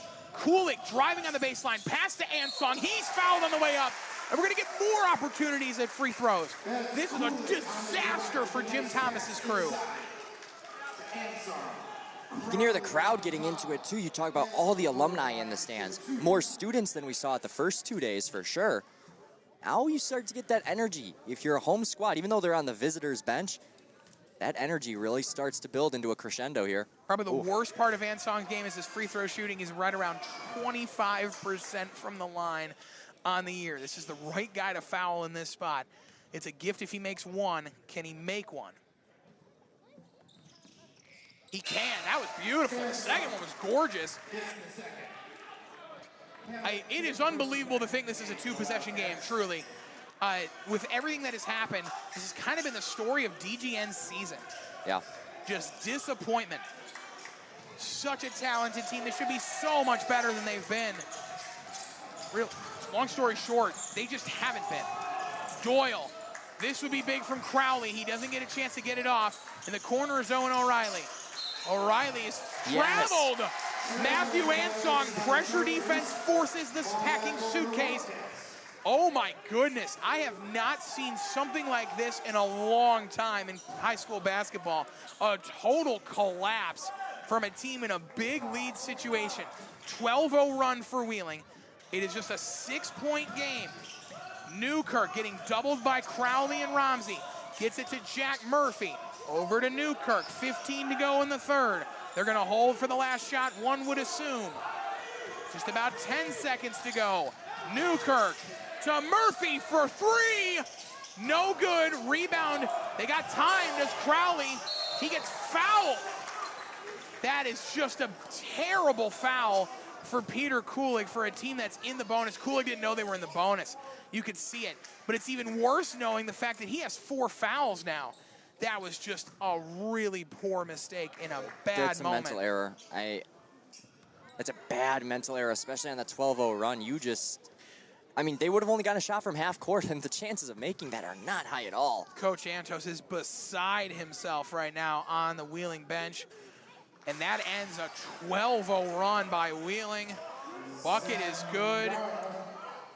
7-point lead. Either way, we have a game going into the fourth, which I did not think we would see. Looked like we were going to be in a fourth quarter blowout situation. But Wheeling, in a remarkable third quarter run, has fought right back in this contest. The second free throw for Crowley is short. Newkirk gets another rebound, fires away. Oh, wow, that was closer than it looked. Yeah. And that's a 7-point lead. Wheeling ends the third on a 12-1 run, but their star guard, Peter Kulig, has 4 fouls. This would be one of the great comebacks in history and would be an even bigger upset than we saw on Tuesday. You gotta give credit to the Cats. A team that entered this tournament, a lot of people thought they'd be lucky to win a game. They have fought remarkably well again, and they are right in business on a Friday afternoon. 7-point lead. I thought we would be looking maybe 17-point advantage. It's not even half of that. Jim Thomas, furious in that huddle. You see him now. Actually, you do not see him now. That is the Wheeling head coach. That's Tom Antos and Brett Gherkin helping lead their team in that huddle. See Jim Thomas. Very passionate right now. There he is. He's in the middle right there on your screen. I mean, let's remember, this at one point was a 16-point game. 18 even. 18, yeah. It was 42-24. It's 43-36. EGN at an 18-point lead at one point, be the biggest blown lead of the tournament if they somehow can't hold on here. 5-5, I believe, are the Trojans. 2-10 are the Wildcats. Adds even further to what could be just a big upset brewing. The Trojans just need to calm down and find good looks. I think notable is that Matthew Ansong is still in the game for Wheeling. They've noticed a clear difference when he's on the court. He has earned really the minutes that he's getting here tonight, and that's why they need it. Ooh. That's a big three by Crowley, who has 14. Connor Crowley is putting his name in the books, one of the better shooters in Illinois, and he's a sophomore. This kid can fire from anywhere and bury it from just about anywhere. Tyler Zangara, there's Colin Doyle. Look out, he could be looking for a big punch on this side unless Newkirk gets it. Newkirk slams it. The problem is he got too cocky thinking the ball went out of bounds, and he fouls Doyle, who's just laughing at him right now. Oh man, that is an example of just not finishing the play. Such a good block, but you have to finish. And they call a technical foul on Newkirk. Easily a foul. Let's not, I mean, we heard that smack from up here, but it's not a tech. Oh man, that is another really bad mental error in the last minute. We saw Kulig with a really bad foul at the end of the third, and now this, just a bad lapse in judgment from your team captain. And don't forget, they're gonna get the ball here too. This is all kinds of bad. They were right in this game until some just devastating mental errors. They're now down 12. And Colin Doyle is wide open down low.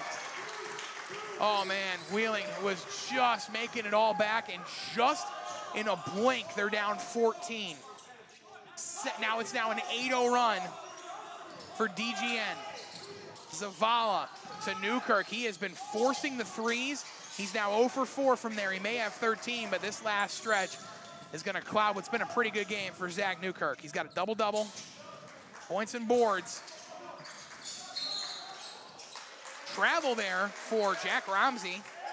Wheeling gets the ball back, but it's definitely slipping away now. Time running thin for the Wildcats. 6:49 remaining. I mean, you talk about Jim Thomas. He's got to love the fact that that was an 8-0 run to respond to a 12-1 run, but... And Newkirk, another bad error. He slips, and that's a turnover as Crowley gets the steal. Ramsey gets wide open down low. He misses the layup, though, and the rebound goes to Zavala. Oh, Zavala, what a move! But he traveled again. He's on a vacation right now. That's his 4th travel. I think all the travels are coming off his pivot foot, too. He's just not getting it set. He's dragging it along the court, and that counts as a step, and I think they forget that sometimes. It is the high school level, and it's so easy to forget that. Don't forget how basketball is played in the modern era. There's no such thing as a travel, really, anymore. I mean, you're talking about all these crazy moves you see from Giannis, you see from Embiid. I mean, even Jokic gets away with some sometimes. Don't get me started on LeBron. But that's what a lot of these kids, they're watching, and they're emulating these moves, and they can be successful. You got to get that pivot foot down. And these are painful mistakes right now for Wheeling. Hard to watch. This is another painful mistake by DGN. This has turned into a pretty sloppy basketball game. Both teams making a lot of mental and physical errors. Jack Murphy sees that ball kicked away from him by Owen O'Reilly. And Murph will sub out. Been a frustrating afternoon for Jack Murphy, who really got them going against Fremd. Had the 2 early threes. Connor Crowley's going to take a seat with the team high 14 points in a game high 14 points. Here's Newkirk. Remember, they're pretty much going to have to get this done now without Peter Kulig, who has 4 fouls. DGN, remember, pretty much no Vroman. He's got 4. Zangar, I mean, Ansong's open in the corner if they want to get him the ball. And there is not a single soul on Ansong. But Newkirk, yeah, there it is. Ansong will pass out to Papiuanu. The lights out 3-point shooter misses. Another board for Newkirk. Driving in, he gets blocked by Mickey V. Other end, Ramsey, O'Reilly. It's good! O'Reilly for 3. And they call a foul on... Hold on a second. They may have not called a foul. This actually just may be a check-in on Ramsey. Hit the deck hard. He will sub out. Jack Ramsey had 10 in that first half, 12 overall. Grabbing that elbow a little bit, so he'll take a seat for the moment. 17-point game. Wheeling has run out of time, it feels like, in this one. 5.5 to go. They had cut it to 7 a moment ago, but now the lead's back up to 17 off some pretty bad mistakes. Newkirk. They're already bringing in Peter Kulig, by the way. 5 minutes left. He's coming on. He's at the scorer's table with 4 fouls. Ansong. Papiuanu wide open again. He has been cold from deep. Tough game for the Wildcats. 17-point lead. It's a foul on Papiuanu as Gainier went up, and Gainier will go to the line shooting 2. I mean, you talked about playing a complete 48, and in this case 32, but yeah, well, I get your drift. You know what I'm saying. Yes, my apologies. No, you're good. Yeah, complete 32. Let's lock that in. They were close. It really feels like they didn't get the complete. They didn't start off well, and they're not finishing well. That's the problem. They had a good middle portion, but those start and finishes are so important. How about this? Wow. 5 guards on the court right now for Wheeling.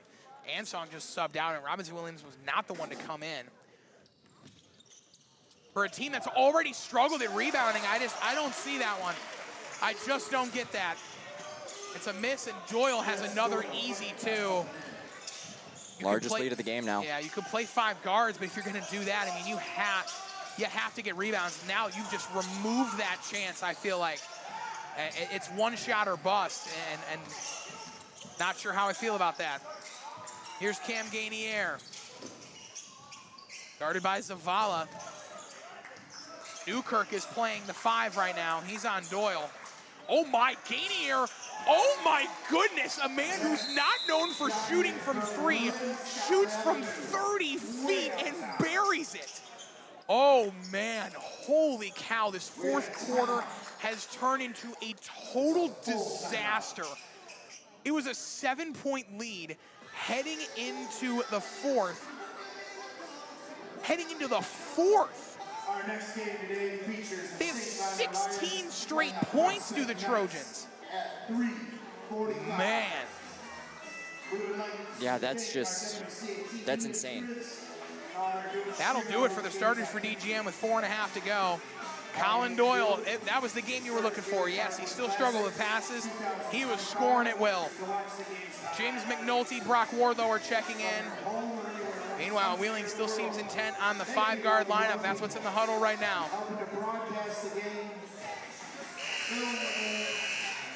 We got students from all around our district, plus alumni.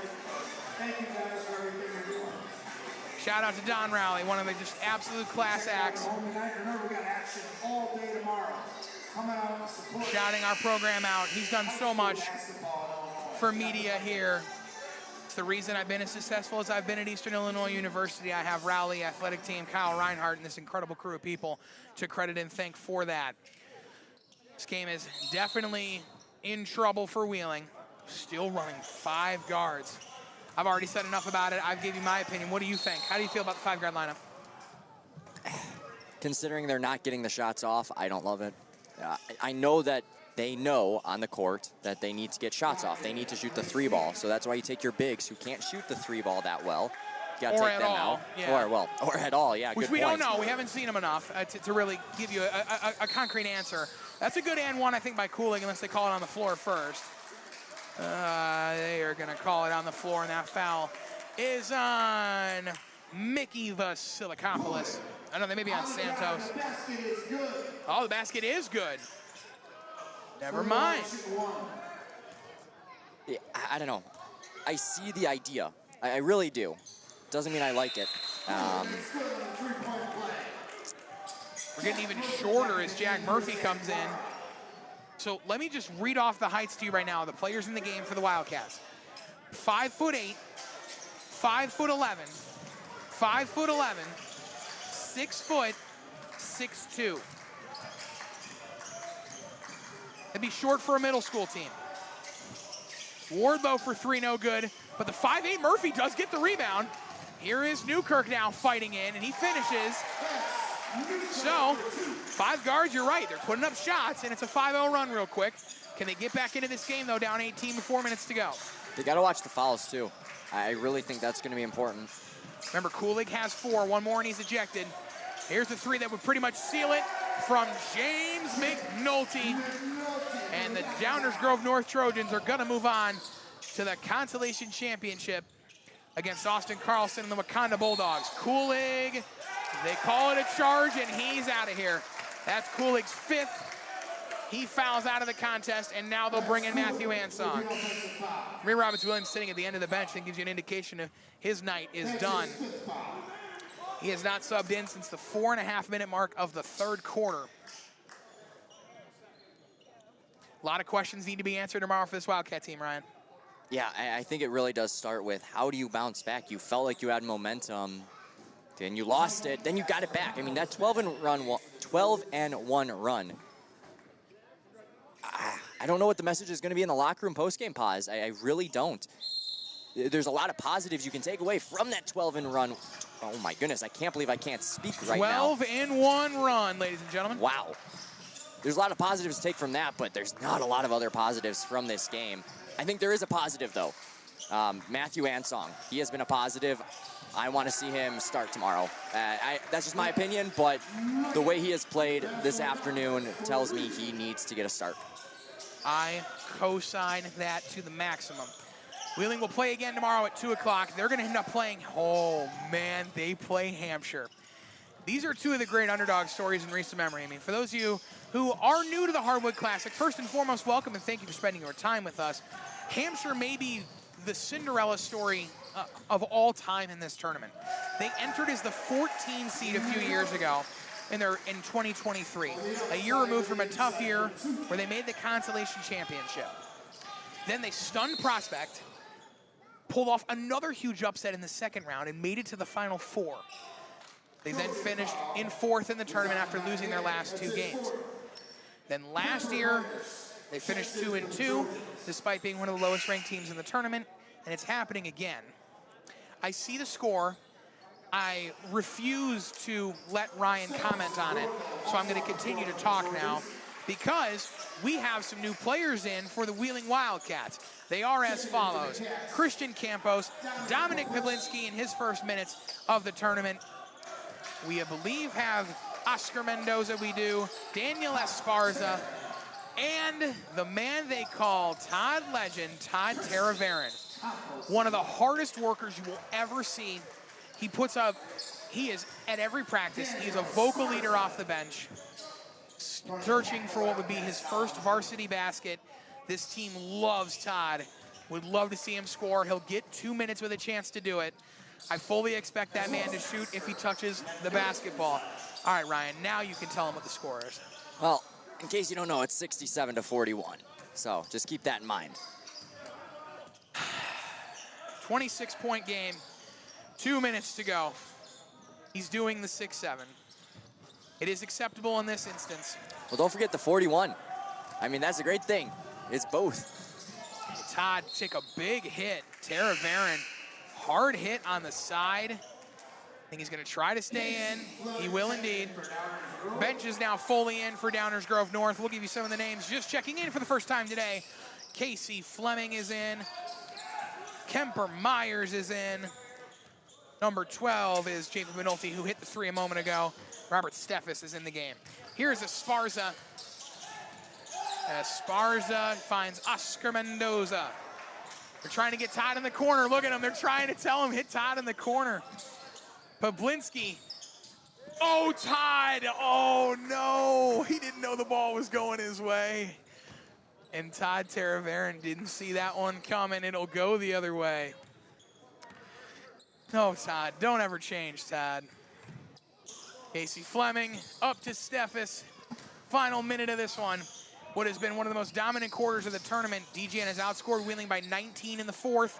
McNulty looking for another 3. That was pure. Wow. James McNulty has 8 points in the 4th for Downers Grove North. That's more than the entire Wheeling team has in this quarter. They're trying to get their bench in, too. Esparza, Did Antos just call timeout down 29 with 49 seconds left? I think you know what? This is a teachable moment for your bench players, though. Yeah. That's exactly what I was going to say. You're trying to teach. You want to get some points on the board. It doesn't matter. This game was lost. Former Wheeling head coach Michael O'Keefe getting ready with his Viator team. They're going to get going here in just about 25 minutes. The Lions are going to take on the Prospect Knights. Been a very quiet tournament so far for Danny Simon. Yes. One of the best players heading into the tournament, who's talked about really at length. But it has been quiet, no doubt about it. They want to see more from him, and they're going to need him today. Talking to a handful of people, including Kenny Mineo, who will be on the call next game alongside Caden Trikoshi. It was very interesting what he was saying. Danny Simon, you know, he doesn't really get the points that much, but he has an impact on the court that goes beyond the points. 100%. And that hasn't been the case in this tournament. His impact has been almost non-existent, and you wonder what's going to happen in that next game. Will Todd Teravarin get his first varsity points here? Daniel Esparza. They drew up a play for Todd. You can hear it. They drew up a play for him. Esparza out to Mendoza. He gets open. He'll fire from deep. He's their third string center. Doesn't see any minutes. Potentially an opportunity. He's a short center, 6 foot. But he does play as a big man. With the struggles of Amir Robinson-Williams, you got to wonder if you're Mendoza trying to make a bucket, prove you deserve some minutes maybe. All right, here's Teravarin. He'll inbound. They get it to Todd for 3. Just short. Rebound to Esparza. Todd knew that was his chance. They were trying to drop a play for him. Fouls on number 23, Aiden Casey. There was a foul on DGN for the rebound, so we'll see another chance here. 27 seconds to go. Out to Esparza. Oh, Esparza was thinking about shooting that in the face of Trey Bozick, who's in the game. Did we see all 19 in the game again for DGN? It's got to be close. Let's see. I'm taking a look. Marius Resgaitis, he had a late game 3 a couple days ago. Aiden Casey, who we mentioned, is in the game. Trey Bozick, we mentioned, is in the game. Peter Carter is in the game. And Max Manny is in the game. I'm checking. We haven't had Lucas Daskunis, number 10, but he's not in uniform today. He is the only one, though, who hasn't checked in yet. So 18 guys have played for DGN. Did you airball that? I turned around. No, he just bounced it off the rim. Okay. Didn't see that one. Matthew Ponzer's eyes aren't as good as they should be for a man at 21 years old. Anybody who knows me will confirm this. Bill Pablinski scores his first points of the hardwood as he gets one on the board at the free throw line. That'll do it, I believe. I don't expect DGN to shoot the ball at 28 with 10 seconds left. And assuming they don't, that was one of the best fourth quarters a team has played really all tournament. They outscore the Wildcats by 21 in the fourth. Dominant victory. We were waiting for that for DGN. They'll now play Wakanda. That's a heck of a game in the Consolation Championship tomorrow at 5:30. Wheeling will play tomorrow at 2 against Hampshire. One of the most anticipated consolation games you'll see between two teams that really are the hometown favorites in this Hardwood Classic. We are 20 minutes to tip of the beginning of the other side of the bracket. St. Viator will take on Prospect. That is a consolation game in the winner's side. The other consolation winner's game is Bryce Wares in Libertyville against TJ Cobbs, the head coach for the Bengals and Oak Forest. Well, RCB, if this is the last game we call this tournament, it was an honor and a pleasure. You are remarkably talented, my friend, and I greatly appreciate your friendship, as always, and thank you. Hey, thank you for having me along. This was quite a blessing to be able to call multiple games with Matthew Posner. Not what I was expecting, but man, so happy we got this. Absolutely, yes, sir. Thank you, Ryan. All righty, we're going to send it down to Michael Matz here in just a moment, who will interview someone on Wheeling. We'll let you know who that ends up being. So we're going to kill some clock here as they do in football. Maybe take a knee, if you will. We may get Kawan Murray, assistant head coach. We're checking right now with you to let you know. Keep you updated. While we do that, here is Viator warming up. Vinny Corrado is in uniform for the Lions, as is Nate Rouse. We'll see who gets the start today for St. Viator. We are seeing who Wheeling may grab for you. Excited to see what Danny Simon can do. He needs a big game for his confidence, I think. been a tough tournament for a man who's averaging 11, 11, and 5. Zach Newkirk gonna step into the locker room for the Wildcats. Tough loss for Wheeling. What do they need to do tomorrow against Hampshire? Play like that 12-1 run. I can't believe I have missaid that maybe several times. They need to come out stronger. They need to play a complete 32, and that's start to finish. They cannot have runs where they give up 23 straight. I mean, they cannot get out-rebounded like that. They need to change up the rotation, honestly. I want to see Matthew Ansong get starting minutes tomorrow. See if that changes it up. If you want to get Robinson Williams in the game, that's fine, but I think it's got to be in a bench role and allow him to get his confidence back. He looked a little shaken today. Slow it down, slow down the tempo. Don't let his mind get too clogged up, and then see how it works from there. Wheeling High School counselor and St. Viator head coach Michael O'Keefe is in the building. We do not have a post-game interview for you today, but we have 17 and a half minutes before the start of our next contest between Viator and Prospect. For Ryan Contreras-Betts, Michael Matz, my entire crew, we will see you here shortly for the start of Viator and Prospect, and tune in tonight, 7:15 p.m. for the start of the semifinals. The one, the only Andrew Braverman will be on the call with yours truly as Stevenson and Deerfield kicks off a highly anticipated semifinal round. RCB, one last time, thank you very much. We will see you guys in just about 15 minutes. Kenny Muneo and Kaden Trikoshi on the call.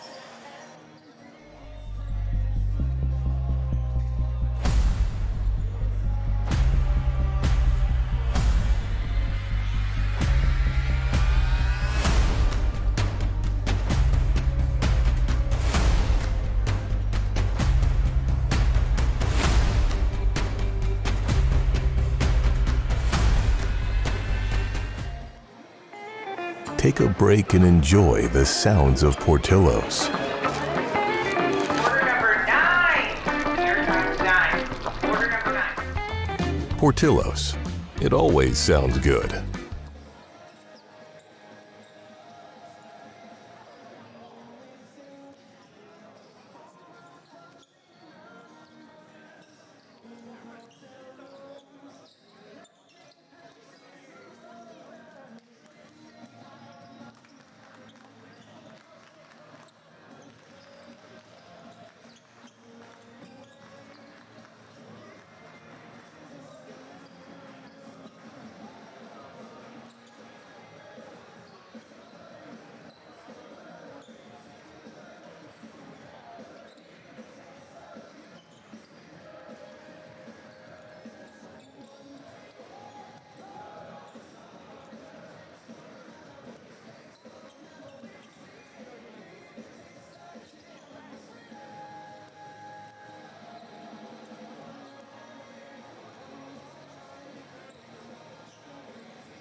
Got a matchup coming here between Prospect and St. Viator.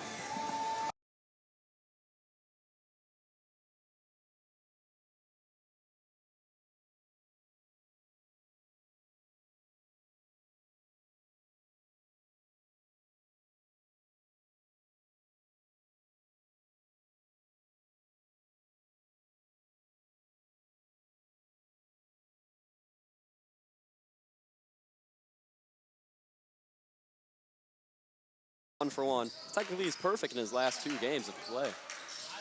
Knights looking to respond. Colin Tucker contests 3, doesn't go. There's the big man. Tucker, he'll take a second try. Hits it on the second attempt.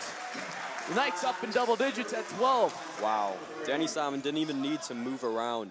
He's big. He surveys the perimeter, chucks that one out. That was a fastball out to that perimeter. Big difference between the big man, Danny Simon, for the Knights. The fighter right now, Landon Ray, not just the size outside of height. Missed 3 try there as Simon nearly had Ray beat out for the rebound, but it'll be Only who gets a real nice play there. But the difference is Simon has some more weight to throw around. He's gonna beat Ray in the paint 9 times out of 10. 100%. That's why he's not very mobile around. Here he goes. He's trying to be so. But, oh, that was a nice pass. Not able to haul it in, though, was Tucker. Yeah, as I was just about to say, yeah, the passes, like his passing is stellar for his athleticism. Halpin tried to go 2 in a row. Knights in a hurry to get it down. But having a guy like Corrado Jr. could change. He has the size to match Simon down low. Yes. And it's just tough decision to bench him today. But something Viator deems necessary for this tournament. There's Simon. There's the nice pass from him. Zinzer takes full advantage. Wow. Unbelievable. The overhand sling to the other side of the court. It was easy for Zinzer from there. Him and Zinzer have some sort of telepathy. I mean, twice on the perimeter. It's hard to see through a bunch of guys running in your direction. Unbelievable find both times by Simon. Here's McKenney up top. He'll get Ray. Ray trying to get his way to the paint.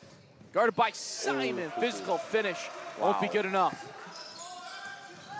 Now it's Zinzer slinging it up. Simon's down under. Ooh, that long pass goes astray. Caught a little bit of the net. Wow. We've had a hot start. Simon check off for the other big man for the Knights, Luke Christopoulos, which honestly I think Ray will have a better chance against. He did come off though. And the big man now for the Lions will be Nathaniel Rouse Jr. Nate Rouse transferred from Wheeling. He is a junior. This team is just so young in general. We've been harping on it all tournament, but they have the same amount of freshmen as seniors. Good defense there from Nellis. McKenney's not able to get it over him. There's Anderson Meach off the bench, his first time with the ball. Zinzer, mid-range. He is on today, Quinn Zinzer. Wow. He's already up in the double digits. He's at 10. This Prospect team just firing on all cylinders. You have 17 points in 6 minutes. 5 minutes, sorry. Wow. Here's McKenney trying to respond. Taking it into the paint, into the 3-man. He goes out.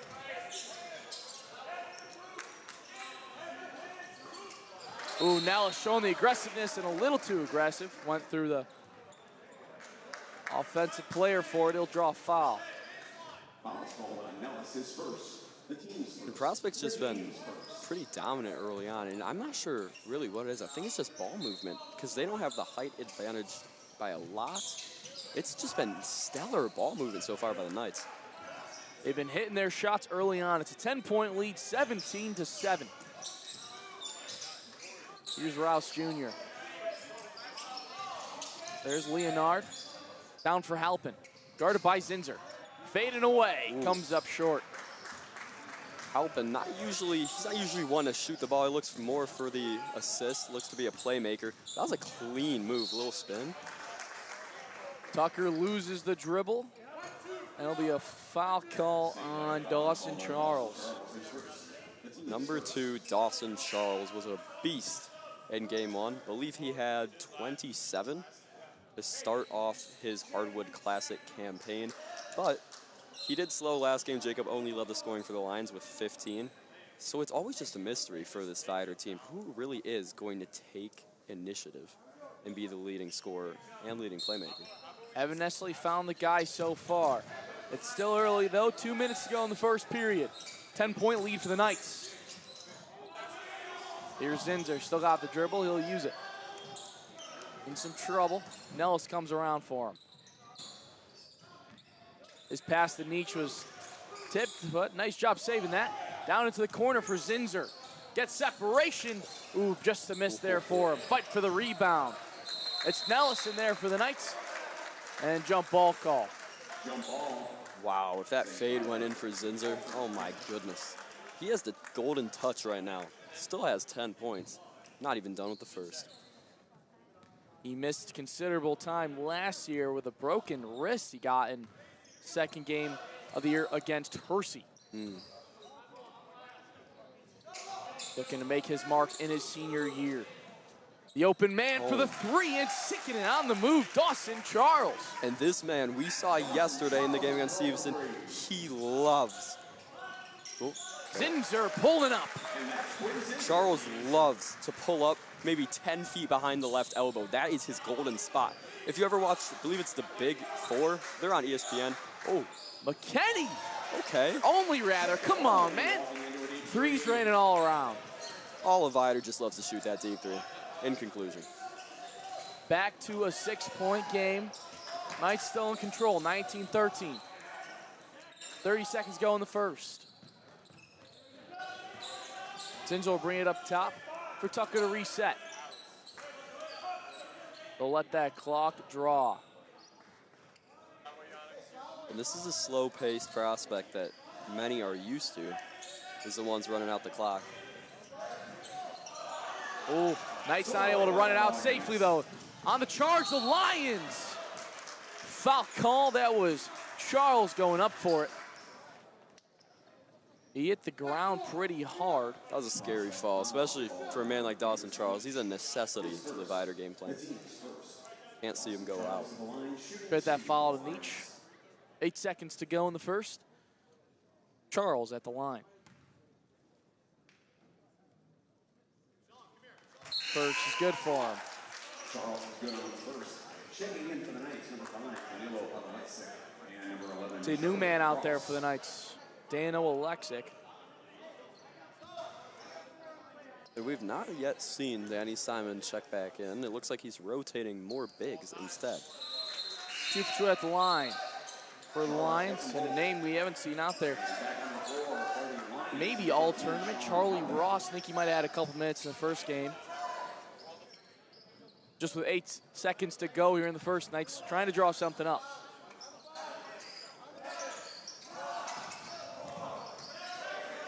Nellis off to Nietzsche. Alexic down low. That was a great draw by the Knights. And Alexic hits it. All right, not a bad quarter in the scoring department. 21-15 after the end of the first. Knights in control. That was a great end to the first, adding in with some momentum for the second. And that's just a representative ending from Prospect to how this whole quarter has been. Spectacular ball movement all around the board. And Prospect, we've said it before, they're known for ball movement. They don't necessarily do it very quick. They're not necessarily aggressive. And they've come out against Viator today extremely aggressive. And this is a surprising angle for this Prospect team, but it's been very effective. 21 first quarter points along with 12 from Quinn Zinser. Assistant coach for the Knights, John Camardella, largely is in control of the offense. He drew up a nice one there. So they get ready for the second period. He's got more cooking up.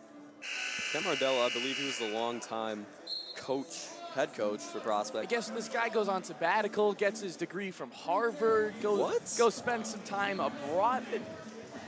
Take a second to talk to John Camardella. Interesting guy. Wow. And now he's back with the Knights in the assistant role. Yeah, he was my teacher for world religions. Very interesting course. Really? Yeah. Interesting Harvard guy, huh? Oh, yeah. Wow. It'll be the same 5 out there for the Knights. They'll keep Ross and Alexicon. Anyway, your head coach is Brad Rath. He's had some up and down seasons along the years, especially his 6-year career.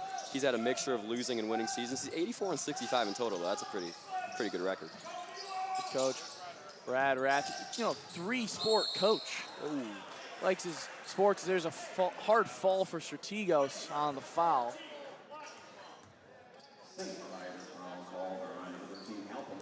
That Rathy's your head basketball coach, head boys tennis coach, head girls golf coach. Wow. Busy man all year round. Wow, that's impressive. That's an impressive resume. There's Alexic off the inbound. Passes out for Nietzsche. There's Nellis. No true big man out there, really, for the Knights. FB Alexic, he's at 6'4", as that ball is taken away and staying in. No, he did not. Tippy toes were out. Knights catch a break. You mentioned no real big man, but Alexic will sure act like it, except he's much more violent. You just saw.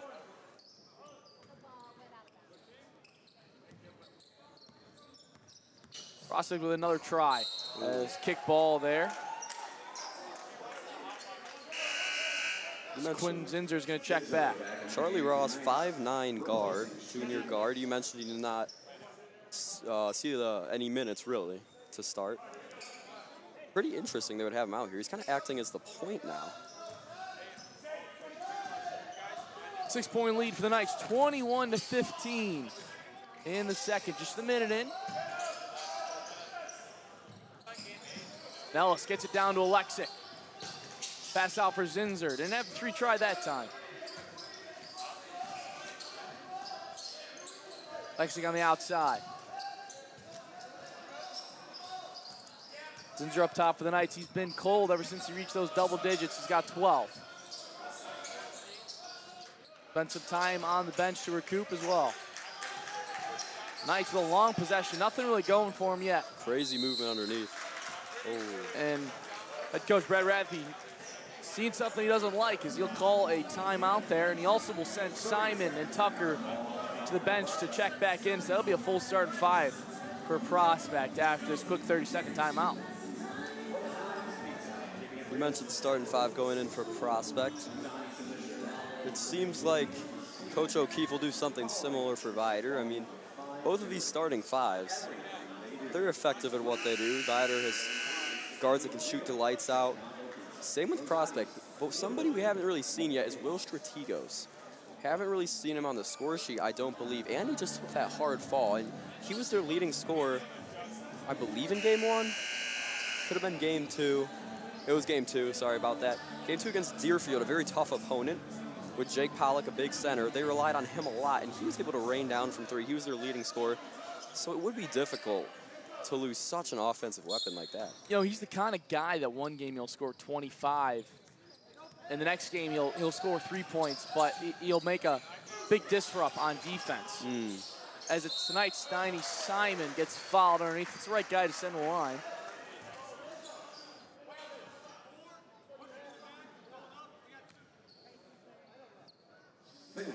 We're gonna see Vinny Corrado Jr. coming on the scorer's table here, getting his first action of the night.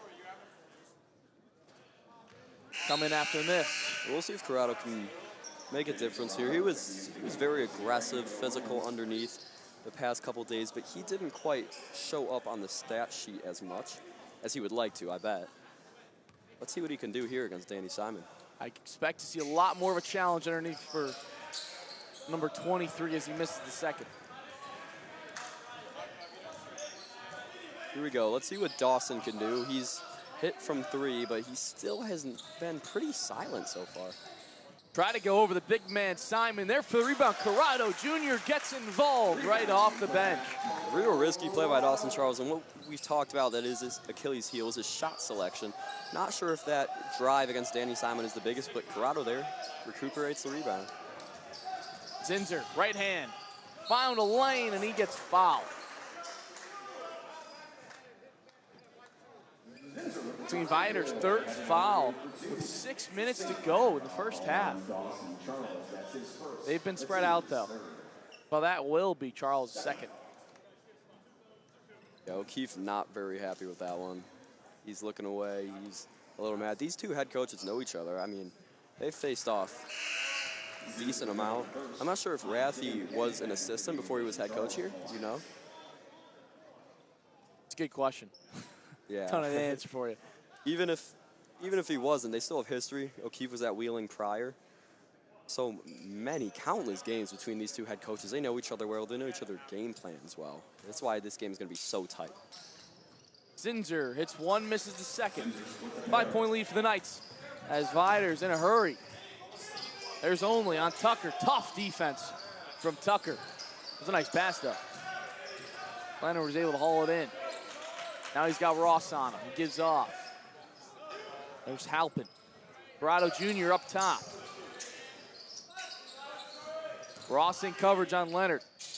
Fade away, spin doesn't fall. And Simon, good job of not letting Corrado get near that paint. Pretty surprised he didn't go there. Anderson Nietzsche. Far three try there, no good. Anderson Nietzsche, we haven't really seen him much either today, or the rest of the tournament. He'll reach in there, try to get some help.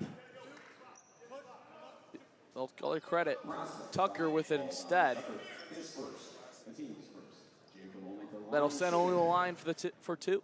I believe that's Prospect's first foul of the quarter, of the game, maybe? No. First of the quarter. First of the quarter. Still though, Vider has definitely been more aggressive and physical. They've caused more fouls, obviously. Prospect's playing a very defensively relaxed game, but offensively assertive. I'm really enjoying their game plan today. Usually for the Knights, you'll see a very, very aggressive defense trying to make up for the height difference. They'll be flying all around. They got a lot of quick guys, which you still see them running all over the court. Yes. So they're having a hard time breaking the press here, but they will. Strategos is back out to Prospect. Took a break after that hard fall. Wow, this is Isaiah McKinney's third guy guarded this possession. It's been on everyone. Zinser. Oh boy, great pass. He slings it down there for Strategos. You see Strategos there with a limp trying to get back to the other end. And that's what Vider just hasn't been able to stop, is that inside pass. We've seen Danny Simon whip it around. That was the outside. We've seen balls into Strategos, Zinser, and Alexic early or late in the first quarter. Been very effective so far on the inside. Only gets separation on Nell. Danny Simon, and it stays inbound off the block. Strategos calling for the ball. I'd be surprised if we see him out there after the next stop. He's limping all over the court, but he won't take himself out as Tucker gets fouled. Wow, late call on that. Still think it was a pretty good one. Here, O'Keefe giving the ref an earful. And they have none to give. They are about to enter the bonus. We're not halfway through this second. Pretty interesting. Next one will send Prospect to the line. Rolls out there for Tucker. Trying to make it a 6-point game.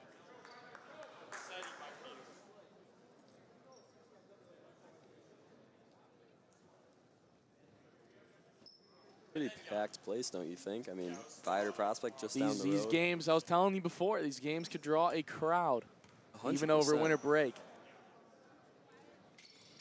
Tucker gets the second to fall.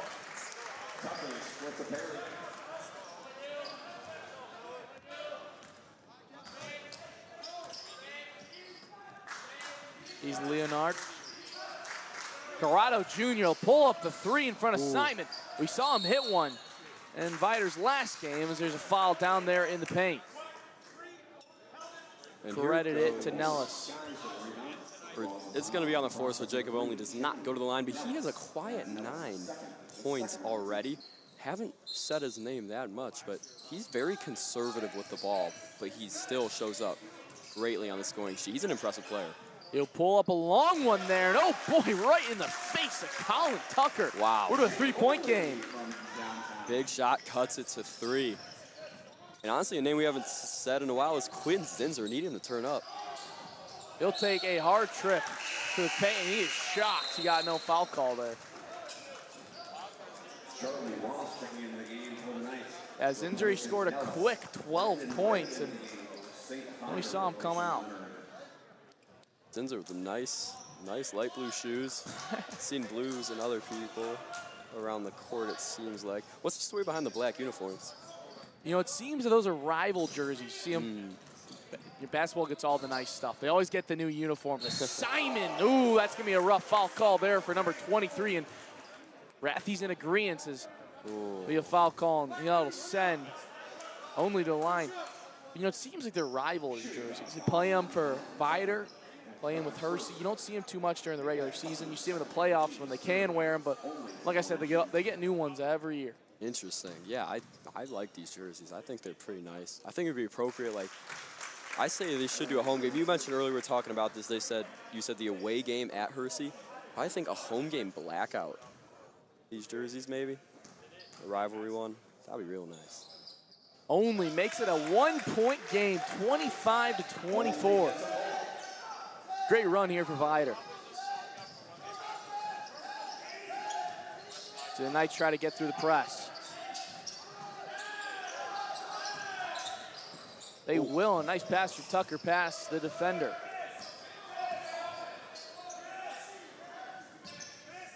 Strategos up top. He's guarded by Only.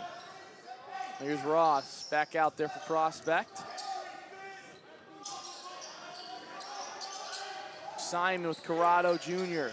Here's the matchup. The double man leaves the open shooter. Will Strategos does not get it to fall in and out. Man, that was only probably the 4th assist for Simon. Almost got that. He's been a ball movement monster. Jacob Only, he's feeling good. That time won't go. Here's Ross with McKinney. Sophomore on senior, Ray Garden-Zinzer. Colin Tucker in the corner.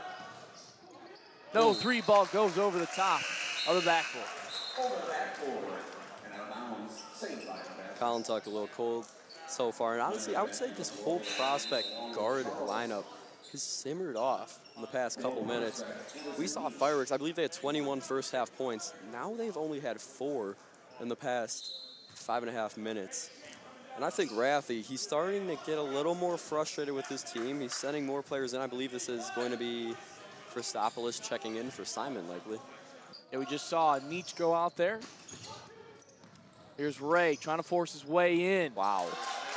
Don't know how he got that in. You had defenders all around him. But Vider's going to take their first lead of the night, 26-25. This kid's a beast. Just breaks down the door. Would have went to Palatine High School. Would have teamed up with that other big, Tony Belung and I, big guy down there. Wow, that would have been a matchup. But here he is at St. Vider, sophomore, and he's dominating. Strategos. No good on the finish. Simon. His tries denied by Corrado Jr. Nietzsche turns around. He'll miss another one. And we'll get a foul call. It'll stay for the Knights. That'll be on Vider, and that'll be the bonus. Wow. Still just under 2 minutes to go. Yes, it's quite early for the bonus, but it could have been earlier. I mean, 4:20 left in the quarter, and they had no fouls to give. So they did go about 3 minutes without one, but some motion on the Vider bench. On a substitution, I believe. The O'Keefe likely arguing the call. He's been giving a little jar to the refs so far all night.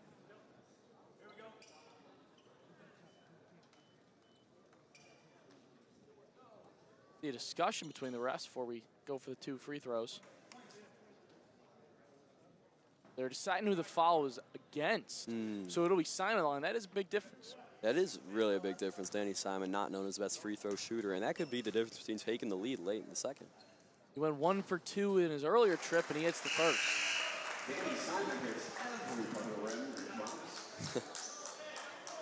O'Keefe's still not happy. He walked away shaking his head. I don't think that's what he was arguing. Not sure exactly what he was. Oh. Simon goes 2 for 2. Back in Prospect's hands. So that's what he was arguing. Just heard him yell that it was supposed to be on the floor. That's what he's saying. I'm not sure I really agree with his. Well, regardless of if it's supposed to be on the floor, we're in the bonus. I don't know. Not sure what that argument is. Not really sure either. But he definitely did say it should be on the floor. So interesting. Here's Only, guarded by Strategos. So get right past the defender. Oh, in and out, tough miss for him. Strategos must be having a hard time guarding a guy like Only. He is quick, and Strategos still limping up and down the court.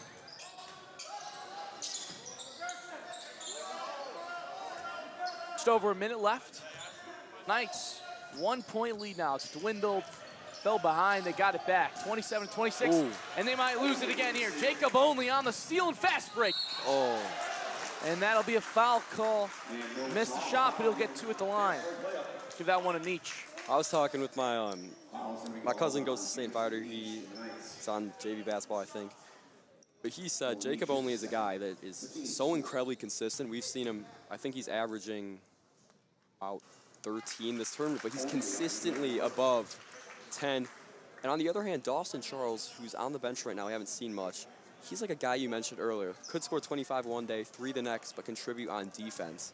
So really there is this kind of, the big word, kind of a juxtaposition between these two guards over who's going to be the dominant scorer and who's going to be the playmaker of the day. That's 16 points already for Only and a 1 point lead for Viator. Charlie Ross trying to get in the scoring column. Off the bench in the corner. Back in Knight's hands.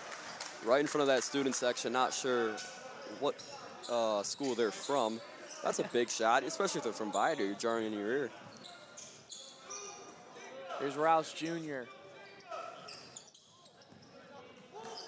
Oh, Nietzsche nearly stuck behind. He poked it out, but Ray's going to leave him wide open. No roll for him. 20 seconds here for the Knights, and they'll take it slow. Last time the Knights tried to run out the clock, it resulted in a steal and score for Viator. Nearly lost that one there. It's under 10 seconds now. Pretty loose man from the Lions. Zinzer kicks out. Can Ross go 2 for 2? He cannot. But Strategos, who had another try there, didn't fall for him. This is a great one so far. The rivalry is living up to its potential, 30-28 as we head into the locker room. Kenny Manale, Caden Tricosi, here at the 47th Annual Hardwood Classic on WCAT Live. We'll get back to you with second half action. Your first semifinal coming up at 7:15 p.m. is Stevenson against Deerfield, and the nightcap Sunbrook North against the Vikings of Friend High School. We'll be back in about 9 minutes, 49, 48, 47 seconds.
guys going, though, in the second half. Yeah, absolutely. Jacob had a great first half, attacking aggressively off the bounce and making a lot of shots, but we definitely need a more balanced attack. Dawson had 5 points on 3 early fouls, so try to get Dawson some more touches. Landon's got some good looks. Jack Leonard's got some good looks. Vinny came in off the bench with great energy, so should be a great finish today. Yeah, I was going to ask that. So Vinny came off the bench today. What was the reason for the difference in the lineup? Yeah, we're just kind of tinkering with a few things. Vinny's doing a great job. We got great kids on our team, and it's a 2-point game after a little bit of a rough start, but we're right in the fight, which we're excited about. This tournament means so much for Wheeling. You have been part of Wheeling's head coaching staff. Yeah. You work here. What does this tournament mean to you? Yeah, I love Wheeling. Wheeling's a great place, great kids, great staff. I played in this tournament growing up. Coaching here is a lot of fun. It's special each and every year, for sure. Coach, good luck in the second half. Thank you. Thanks, man. Appreciate it. Thanks, Posner. We're back up here up top. There you had it from head coach of the Vider Lions, Michael O'Keefe. It's a 2-point game. It's a close one, 30-28. We near the start of the second half. For once with a double-digit lead for Prospect. Prospect then fell back behind by a couple points, but ever since then it's been neck and neck. Yeah, 100%. It's been very neck and neck throughout the game. Prospect hot out of the gates. They started to slow. They had 21 in the first quarter, 9 in the second, and that's the key to the second half for them, is to keep momentum, keep trucking. You can't falter because they will make you pay. Jacob Olney's a good guard. Isaiah McKennedy is starting to play and make Dawson Charles, if he gets hot, is dangerous. Right now, they started swinging the ball very well, Prospect, in the first quarter. They need to regain that composure and come back strong in the second if they want to take home this win. One guy the Knights are going to need is Quinn Zinser. He started with a quick 12 points. He's had just 1 free throw since he had a quiet second quarter. Yeah, we thought he was draining threes. We were like, wow, is this guy ever going to cool down? And he did, and now it's time. I think Brad Rathie had to talk to him in the locker room for sure, just about getting back in the groove. I know they're going to keep finding him. I know they're going to keep giving him looks. I know Danny Simon's going to dish it his way underneath. And it's just up to him to get back in that mindset and keep hitting those shots. It's the 47th annual Hardwood Classic here on WCAT Live in the consolation bracket. But it's shaping up to be a good one. 30-28 in favor of the Knights, but Vider starts the ball in the second half. They got an opportunity to tie it up or take the lead. Got the refs having guys tuck jerseys in before we get going. Someone might want to check Jacob only. Or it might be tucked. A little loose. Be ratting. There's only. That's the pick from Ray. Down into the corner. Ooh. 3 ball doesn't go. Ray gets the rebound. He gets it pulled out, and that'll be an early foul for the Knights. Yeah, you mentioned an early foul. That's an early foul. 15 seconds in. I believe that's going to be on Simon as well. Yep, give that one to number 23. Only his first, though, so no big deal. But that's just a guy, non-negotiable, you cannot lose if you're a Prospect, in my opinion. Nellis went for that one out of bounds and chucked it back in. Stays for the Lions. Oh, boy. Oh, my goodness. Nearly a 30-footer there. Was that Dawson Charles? Didn't go. And he pulled up from that exact spot on the court at least 3 times yesterday. And he made one of them, but it's just a matter of shot selection. I don't think O'Keefe's happy with that. Pass there for Nellis was taken easily by Only. Good follow from Strategos. Prevents the real easy bucket. Good start to the Lions for this second half, despite no basket yet. And good start on the foul sheet for them. They're 2 steps closer to the bonus. 2 early fouls, not even 40 seconds in.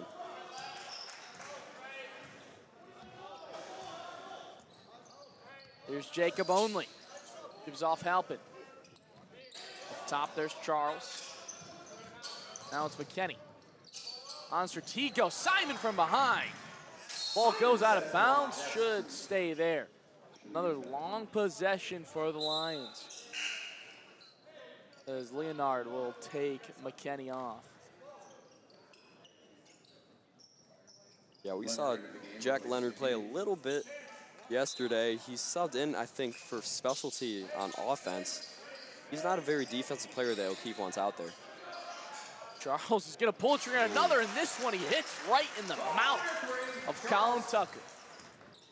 That's another big shot from the corner. He rarely shoots it from there. He likes it from the key or the elbow. But if you can hit that shot in anybody's face, it doesn't really matter if you shoot it or not. Another pass nearly taken away by only. Strategos is able to haul it in. Knights looking to get going. They're down by 1. Fight for the ball. Good job to keep it in Prospect possession. Simon's gonna find himself open under the hoop. When he's open, he just doesn't miss. And I'd love to see his field goal percentage under the hoop. It's got to be close to 100. We've seen just little touch-ins the whole game. Ray's gonna get fouled, a late foul call. That's called from a long ways away as well, but that'll send Landon Ray to the line. And that should be number 2 for Danny Simon. And that's the team's 3rd. What do you think of that foul call, Kane? I think it was late, but I do think it was warranted. I think it was a foul in my personal opinion, but I just don't think, I know Danny Simon was trying to block that. I just don't know if that's a really good foul. I would just get your body in there instead of your arms. You already have 2 fouls in the first 2 minutes. I mean, it could spell trouble later on for your team. Right guy to foul, though, is Landon Ray. Misses the first, gets the second. Landon Ray splits a pair, and we are not up 32. Tie ball game, 32-32. Knights yet to score in the second half. Barely get through the press. Tucker loses the footing and loses the ball to call the travel. Challenge continues for the Knights in the second half. They have not looked good out of the locker room. Well, that strategy almost worked for the Knights. I mean, press from the Lions, and they were able to move the ball around. Looked a little bit like a little inkling of what they were doing in the first quarter, but then it quickly fizzled with that travel. They just need to find that mojo, find that composure again, and get that groove going. Whistles, and that'll be, I believe, a moving pick from Landon Ray. Wow. His first, the team's first. It'll be Prospect basketball. Zinser to bring it up for the Knights. Trying to get him on the board in the second half. There's Simon from far out. He slings it for Strategos. There's Nellis. Gets a defender past him. Fancy finish for 2. Yeah, you use great verb choice for that, because he does sling it. Like, there's nothing really else that you could put it as. He just chucks it out there. He's great vision. Jacob only can't get it all done himself. Going through 3 defenders. It'll go for the Knights. They got the 2-point lead back. There's Simon. Strategos, bounce pass. Nellis manages to hold it in. Doesn't go though, and Halpin gets the rebound. There's only one more time. Why not? Another forced shot for him. And foul call there. Give it to Nietzsche. It's been the Knights' 4th. Still got 5 minutes to go in the 3rd. That's Nietzsche's 3rd as well. Knights' 4th. So, yeah, they're just being very physical. I think it comes down to laziness almost. Like, I think they're playing more tired, not as much defense. And give me a foul call now on Strategos. Wow. That does get them the bonus. I didn't see anything there. What'd you see, Cade? I'm with you. I didn't really see anything either. I was more looking at Charles run a little route on the far side, but 3 minutes in, and you're in the bonus. That's a big 3rd quarter here from the Lions. It's just massive. Don't even have to worry about the 4th. If you can take advantage of this bonus, get a big 3rd. See how they use this. Only's no good on the 1st. No good on the 2nd either. Usually good from the line. And Jacob Only's just been cold, and he's trying to take it himself. He's trying to get out of his cold streak, out of his slump, by trying to do everything himself, and you just can't. You got to be more of a playmaker if you're Jacob Only to get back in that groove. Zinser gets back on the scorer's card with a nice drive to the lane.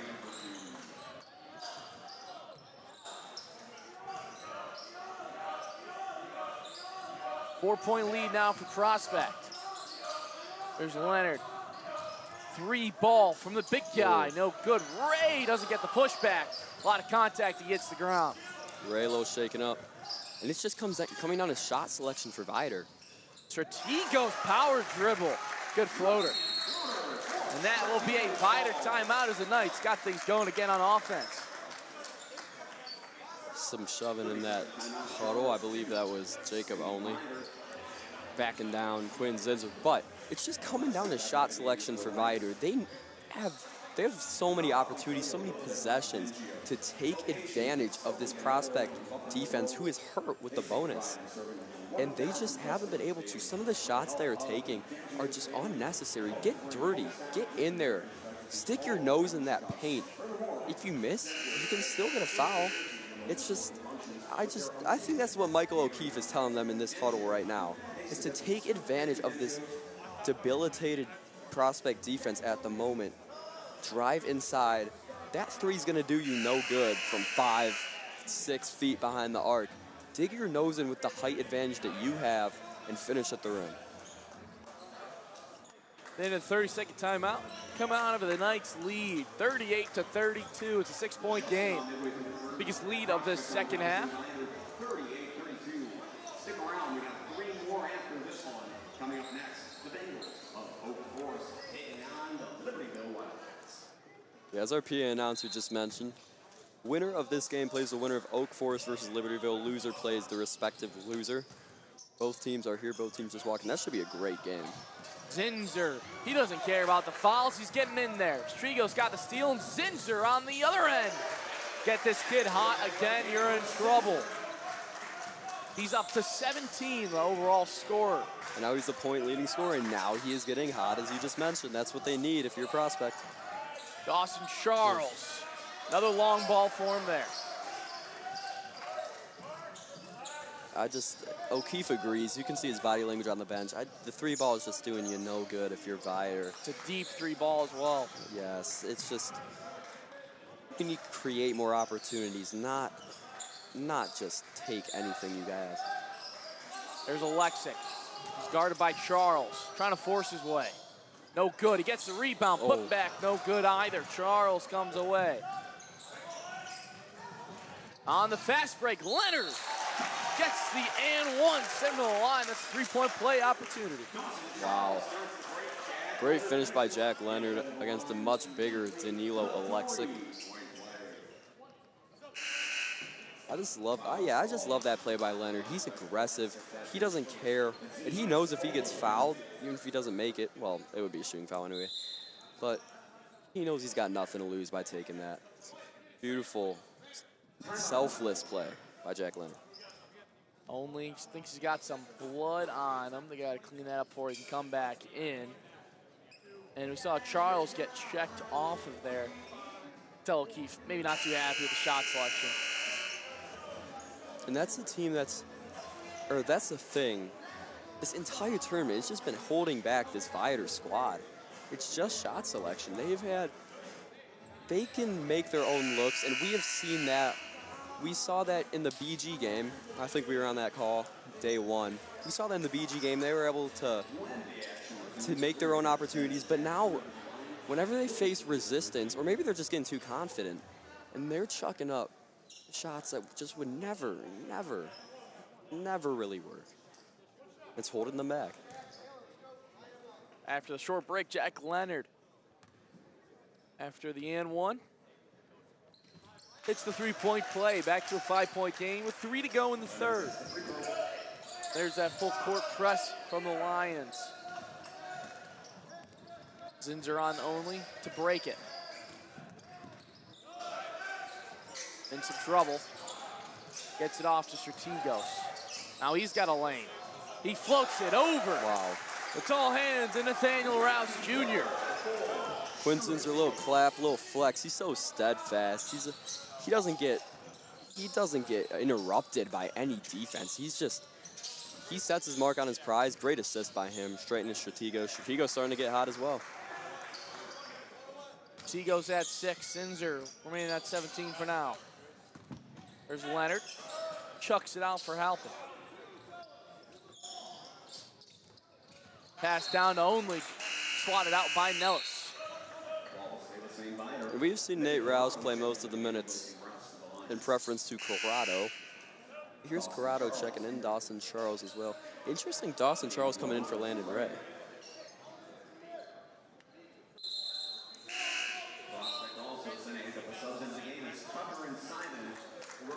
Knights are going to bring on some substitutes as well. See big man Danny Simon back out there, searching the double digits. He's at 8. Inbound only, doesn't get easier than that. And we haven't really seen Simon either. He's an impact player for Prospect. They look to him as a fail-safe underneath, and he's great off the ball as well. Surprisingly, we haven't seen him get much minutes in this third. We saw him a lot early, but it's changed up a bit as Tucker tries to force it underneath to him. He's nowhere near it. There's Charles. Pass down to Rouse Jr. Or Corrado Jr. rather. And trying to save it, Strategos goes into the Viator bench.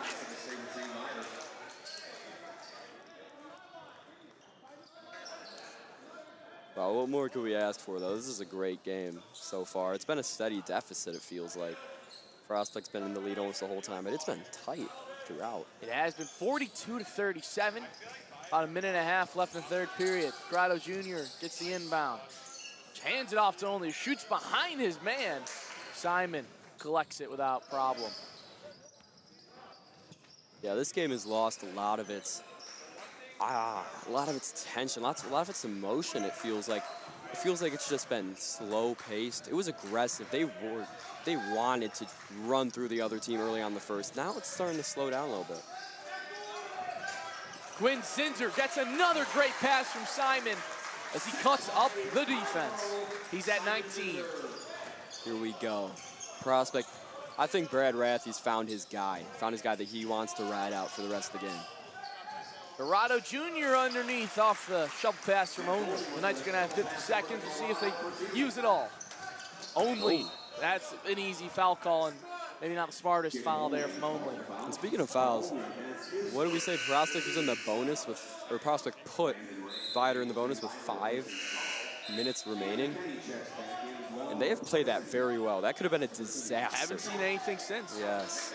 Could have been disastrous for the Knights. But it really hasn't been, and they've been able to suppress a lot of Viator offense despite being in that bonus. 40 seconds now as Tucker brings it up. See if they want to get it moving or if they want to bleed that clock. Tucker drive on the baseline, just barely gets it out for Strategos. But taking it there was McKenney. Knights are in a little bit of a rush. Now it'll be Viator with the opportunity to bleed the clock at the end of the third period. Leonard charges in almost for no reason. And that is I'm going to have to bite my tongue. What do you think of that travel call, Caden? That's interesting. I wonder what he's thinking on that. I think the only process that's going through the ref's head is that his feet were off the ground when he got it and his feet touched again. So maybe they interpreted that as a way to get up. That's the only way I could think. I don't agree with that. I think he was on the ground and prone during that call. Viator gets bailed out and they'll get another opportunity. Ray just forces his way in and gets a nice finish. They gotta go. And an easy, smart foul rather there by Viator. Strategos, he was on a hard charge and he had a nice lane. Yes. And I think that just shows you the emotion of this game. O'Keefe doesn't even want them to take a shot to end the third. Wow, he's not letting Prospect get no easy buckets. This is a very tense game. I have the opportunity for a catch and shoot. They'll toss it up for Simon. Over Corrado. Just barely missed it. Wow. I'm not sure if that's the guy they wanted to take that last shot. Sure did get close, though, and it's a 3-point game. 44-41, the rivalry matchup here at the 47th Annual Hardwood Classic on WCAT Live.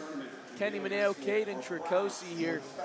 It's a crosstown rivalry, and it is delivering.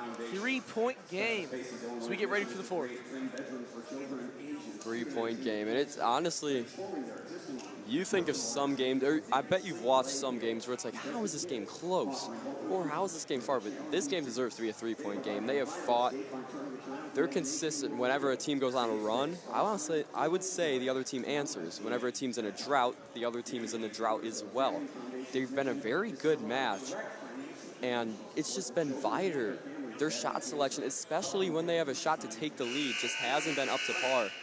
And that's what's hindering their game so far. We've harped on it before. That truly is what's hindering their game. Seems like neither team's really been in the driver's seat. It's been back and forth. Both teams looking for a quick start to maybe take control. Yes. And Kenny, if you're Benny, Prospect Superfan right now, what are you thinking? What's going through your mind? Prospect Superfan. Man, this is a great game. He's happy as can be. It's a great game against a great opponent. Yes. 3-point game. Can't ask for much more. That's true. I agree. He looks like he's enjoying it. Beautiful day. Day after Christmas, but he's got all his presents. Can't wait to go home, but first needs a Prospect win. I wonder if he got any Prospect gear. He's always repping Prospect. As Leonard, it's a wild fighters coming out shooting on defense. Jeez. That was full attack on defense from Vider out of the break. Yes, it was. And it continues as Ray's flying all over. Oh, God, Simon. Great pass. Wow. No foul call for Zinser. It'll be a one-on-one. And only gets it around the big man. And Rathia is still giving some ear to the referee there. Uh-oh. He did not like that call. And the referee, he almost did something about it. Almost got a bench one and another one. We've seen a lot this tournament. Kick ball there from Ray. I think I'm hearing I couldn't see it. I couldn't see it from the referee down there. Interesting. I feel like he has a good view on that. I couldn't lie. Kind of like umping. That's the excuse everyone makes. I'm an ump. I'm also a basketball ref. But that's the excuse I always make. If I get it wrong and I know I'm wrong, I didn't see it. Knights trying to move the ball around on this aggressive defense out of the break. Simon. Whoa. My Lord. Is that skill or luck? Off the glass. Man, I think that's skill. You could tell he put spin on that, but he was, I don't know how he did that. Magical from Simon. Back to a 3-point lead for the Knights. 46-43. Dorado Jr. wants it. He won't get it. Leonard will bring it up top. Now it's Ross on him. He gets it away for Ray. And that'll be a timeout taken by O'Keefe. Maybe saw something he didn't like on his offensive scheming. Yes, and I remember last game we called 2 games ago. I already forgot what it was. Oh, it was Wakanda Hampshire. Hampshire had 3 timeouts going into the 4th. Wakanda had 2. These teams have saved up their timeouts. I think that's smart from both these coaches. We saw a timeout early on in the game from Vider, but after that, it's been pretty consistent. And I think they know there's going to be a huge finish to this game, and they're going to need those time stoppages. Still, though, the team that's behind Vider only have 2 compared to Prospect's 4. That could be something to watch. Jacob only, another great game, though. 20 points. Danny Simon in double digits. Quinn Zinser almost at 20 as well. Wow. So the Knights there getting ready out of the full timeout taken by Vider. Trying to remain in control of the crosstown rivalry matchup. And this game seems like it's going to end a lot different than the game happened a couple months ago between these 2 teams. Prospect won by 14, and it's been a lot tighter barring any big run later on this quarter. This has been a very great game to watch between 2 rivals.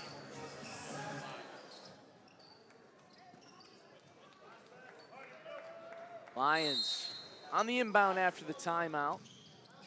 It'll go to Charles. Here's Olney now. Ray, guarded by Zinser. Bit of a mismatch there in height.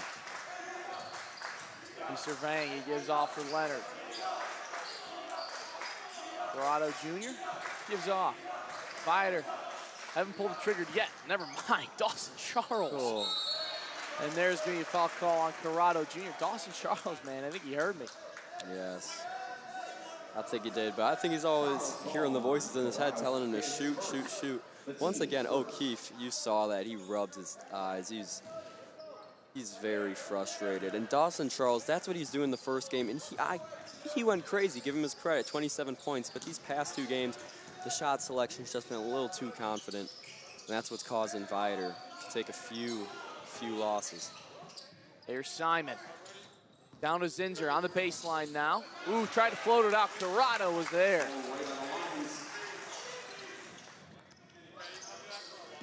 Here's Charles. Wanted that step back, didn't take it, but Corrado will pull up. You're shaking your head. He sinks it, and we're back at a tie game.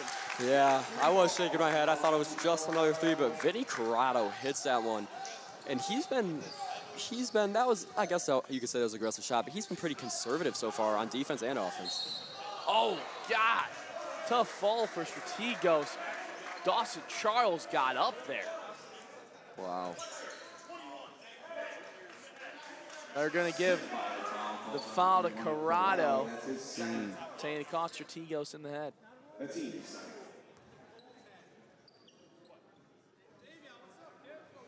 I think Brad Rathy's looking for that one to be upgraded to a flagrant. In the head, shots in the head, especially if the ref knows it, that's rarely a regular personal.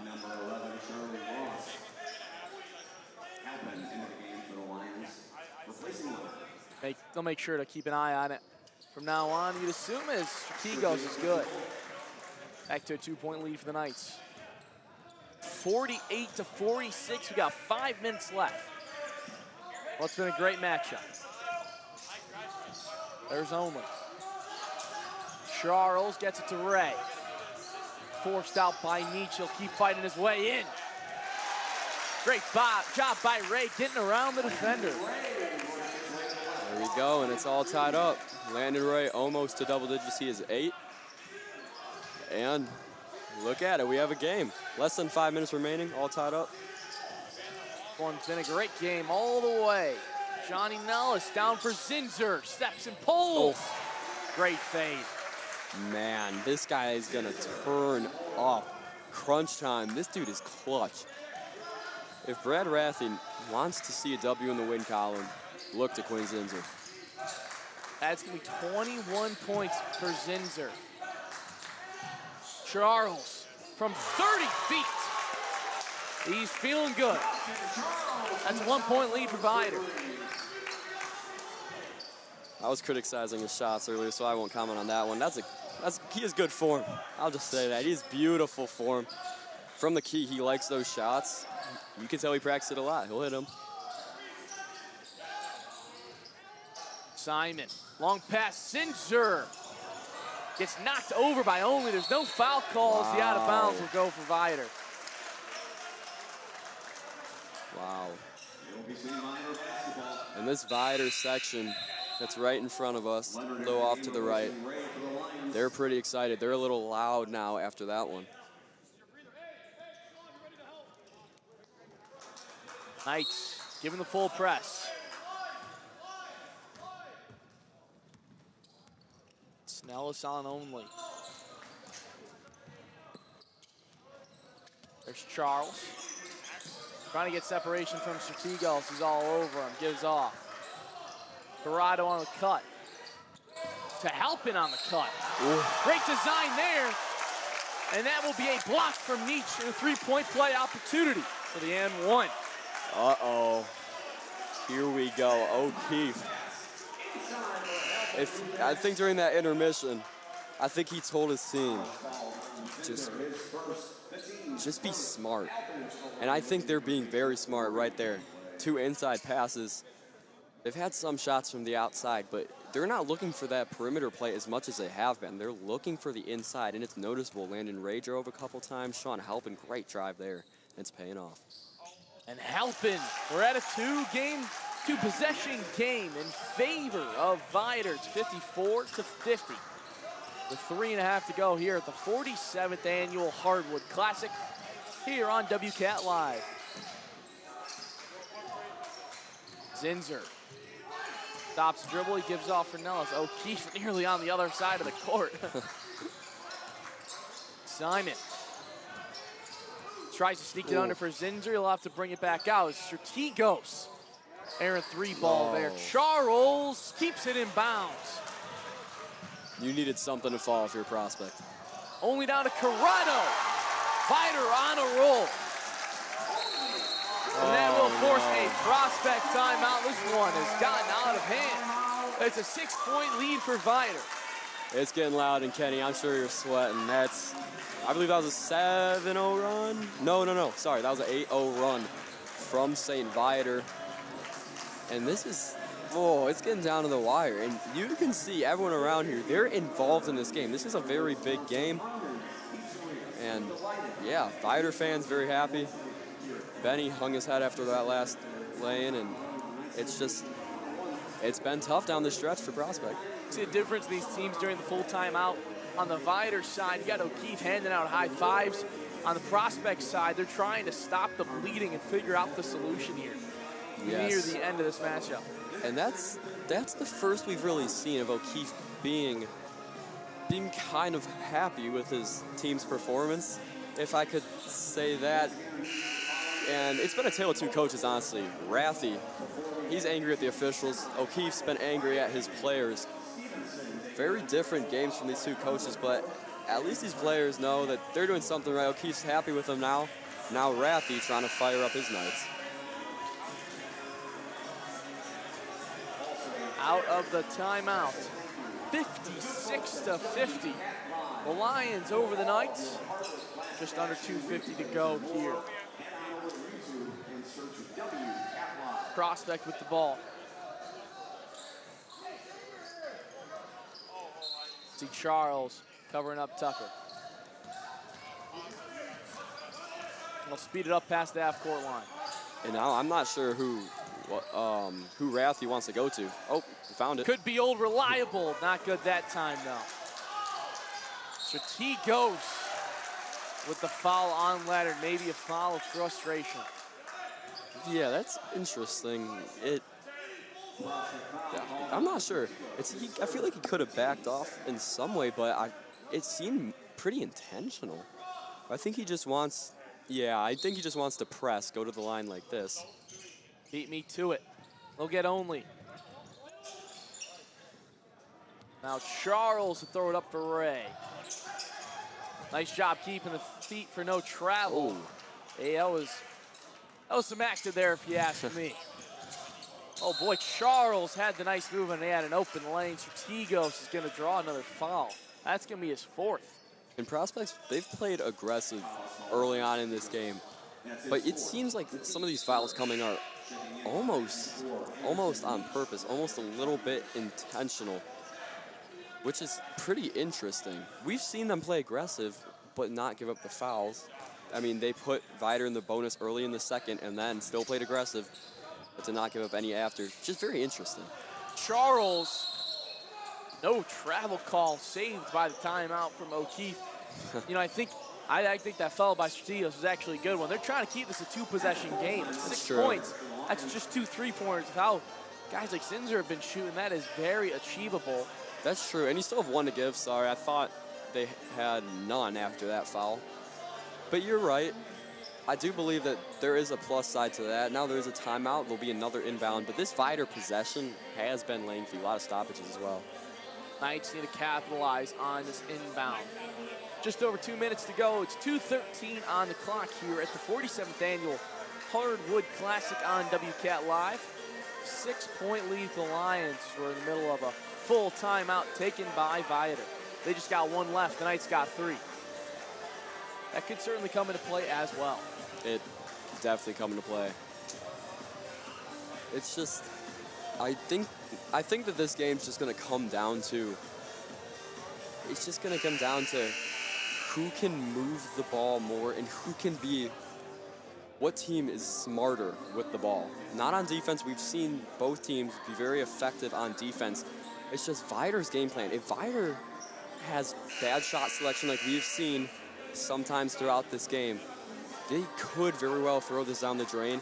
If Prospect finds Zinzer, if they drop some planes, find Simon underneath, that could be the difference in this game. It's just going to be offensive game plan and tactical strategy going down the stretch. In the end here, the Knights are going to have to avoid the empty possessions. They had 9 in the loss versus Deerfield, which according to head coach John Camardella was what lost them that game, as the inbound will go in cleanly to Ray.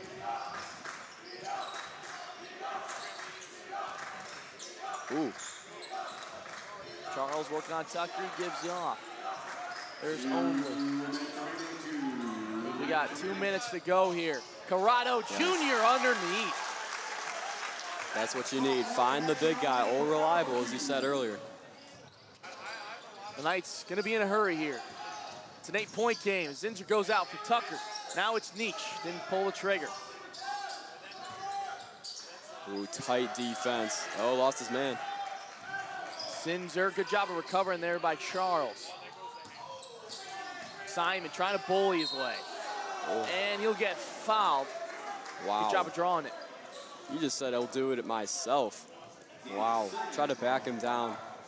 And I think he was just trying to get that foul. Didn't really put up a very accurate shot. Just tried to get that foul, get sent to the line. Gets his first. Another big shot here. This could make it back to that 2-possession game.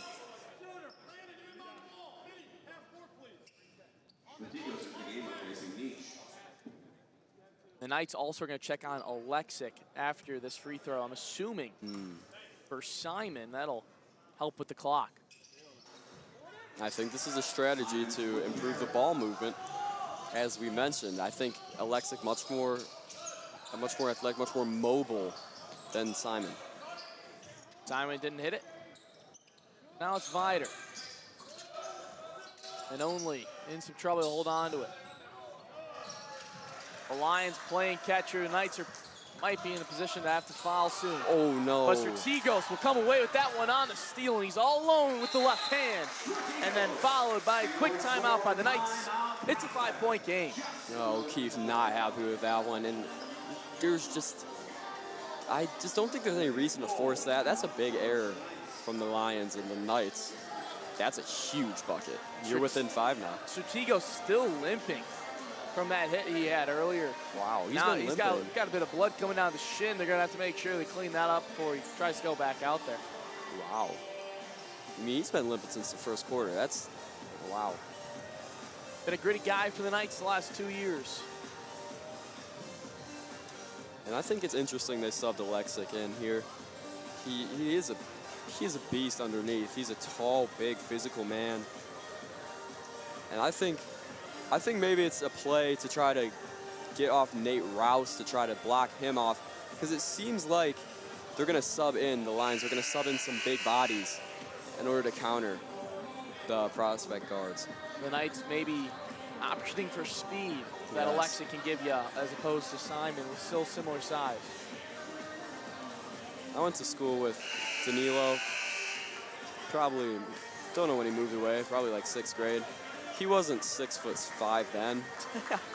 He was around 5'4", but he was a fast guy. He ran cross country, I'm pretty sure I remember. Pretty dominant. He could dunk on an 8-foot hoop. That's a cool fact of your day. Fortunately, they play on 10-foot hoops nowadays. It'll be the Lions' ball. Knights trying to hunt for it. 5-point deficit. Lions up 58-53 with a minute to go here. Lee Ray to inbound. We'll see if he uses that whole court side. He will. Inbound goes for Halpin, and he is in trouble. And that'll be a foul for Nellis. Last foul they got to give. I don't think he meant to do that. I don't think he meant to do that either. I don't even know if I saw a foul there. That's a pretty interesting call. It looked like they had him trapped, and that's a huge foul call for Vider. That's absolutely massive. You have a second life. Gonna try the inbound again. This one's for Charles. They'll get the trap on him once more. And Strategos is gonna take it. No. Floater, foul, and a block will be taken, and it'll be Strategos for 2 at the line. Oh my goodness, this game's flipped on its top. Are you kidding me? Strategos is the guy you want out there when you need an inbound. He's got a nose for a ball. So he'll have 2 shots trying to make it a 3-point game. No good on the first. It's an important shot there. Yes, that was an important shot. Coming off, you just missed an and one. If you're strategos, you still want to get 2 of those 3. Tough shot to start. Puts you out of the 1-possession game. He's no good on his second, but Nellis is in there to pick up the pieces. And now Zinzer will take a drive. Pass for Alexic. Great handle of the ball there. Wow. No fouls to give from either team. Clock is running. 40 seconds. Ray gets it in for Halpin and quickly followed up by an O'Keefe timeout. Wow. 3 points separating the two. I believe that'll keep the inbound on that court side, but 58-55. The Lions trying to pull out the win. With 30 seconds to go. And here we go. Down the home stretch, you got 30 seconds left. Keep in mind, this game was a 7-point game, an 8-point game with a minute remaining. That's unbelievable. And Prospect is able to fight back. They stayed aggressive. I said at halftime, the key to the game is to be aggressive, is to keep up the momentum from the first quarter. And we have seen that down the stretch from Prospect. Fighters has no answers. Despite it being just a 1-score game, it's still a long road back for the Knights. They're going to have to find their way to the inbound ball and need a 3-point play here.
Junior has another shot here to make it a 6-point game.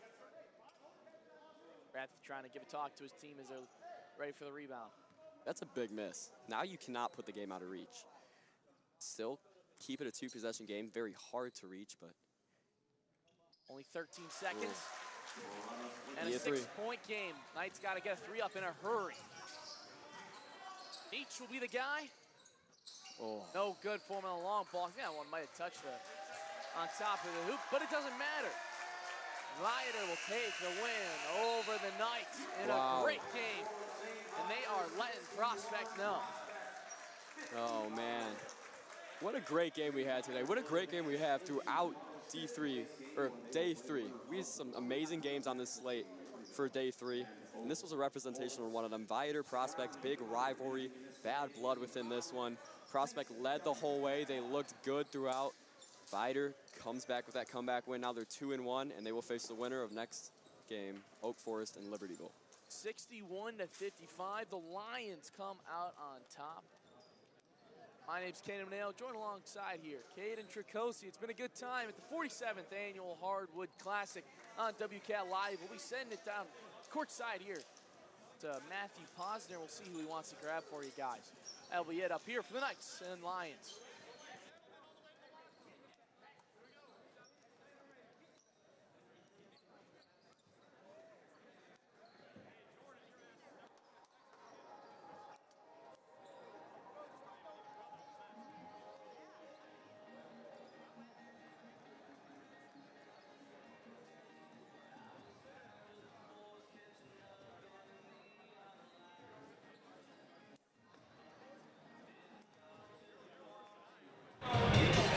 Ferris State Viator Center, Vinny Corrado Jr. Vinny, when you guys needed a bucket in the fourth quarter, it was you who got it done. How's it feel? I mean, I felt good, but I couldn't do it without my teammates, you know? Like, my teammates are putting me in the right position. We got the drive kicks, moving the ball. That's great basketball. I love it. I love to be a part of this team, man. We know you're a big beast down in the paint. What would you say is the most underrated part of your game? My three-point shot, you know? Everyone be sagging off. That's perfect for me because I get about 2 or 3 of them a game. O'Keefe, he trusts me, so I try to make it count. You guys are 2-1 in the tournament, looking to make it 3-1. What's the one thing you guys need to do tomorrow to get another win? Just intensity, playing good D, rebounding, all of it. Vinny, congratulations on the win. Well done. One more thing. Hey, shout out to LRB group chat.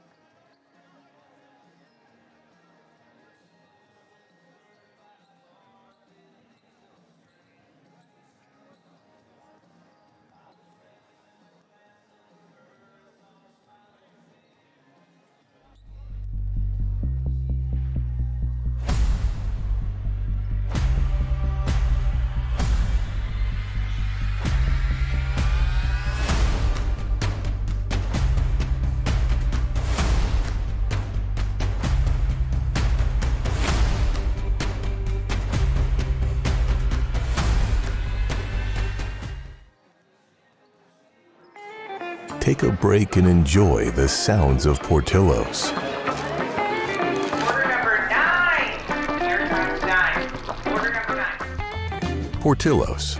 It always sounds good.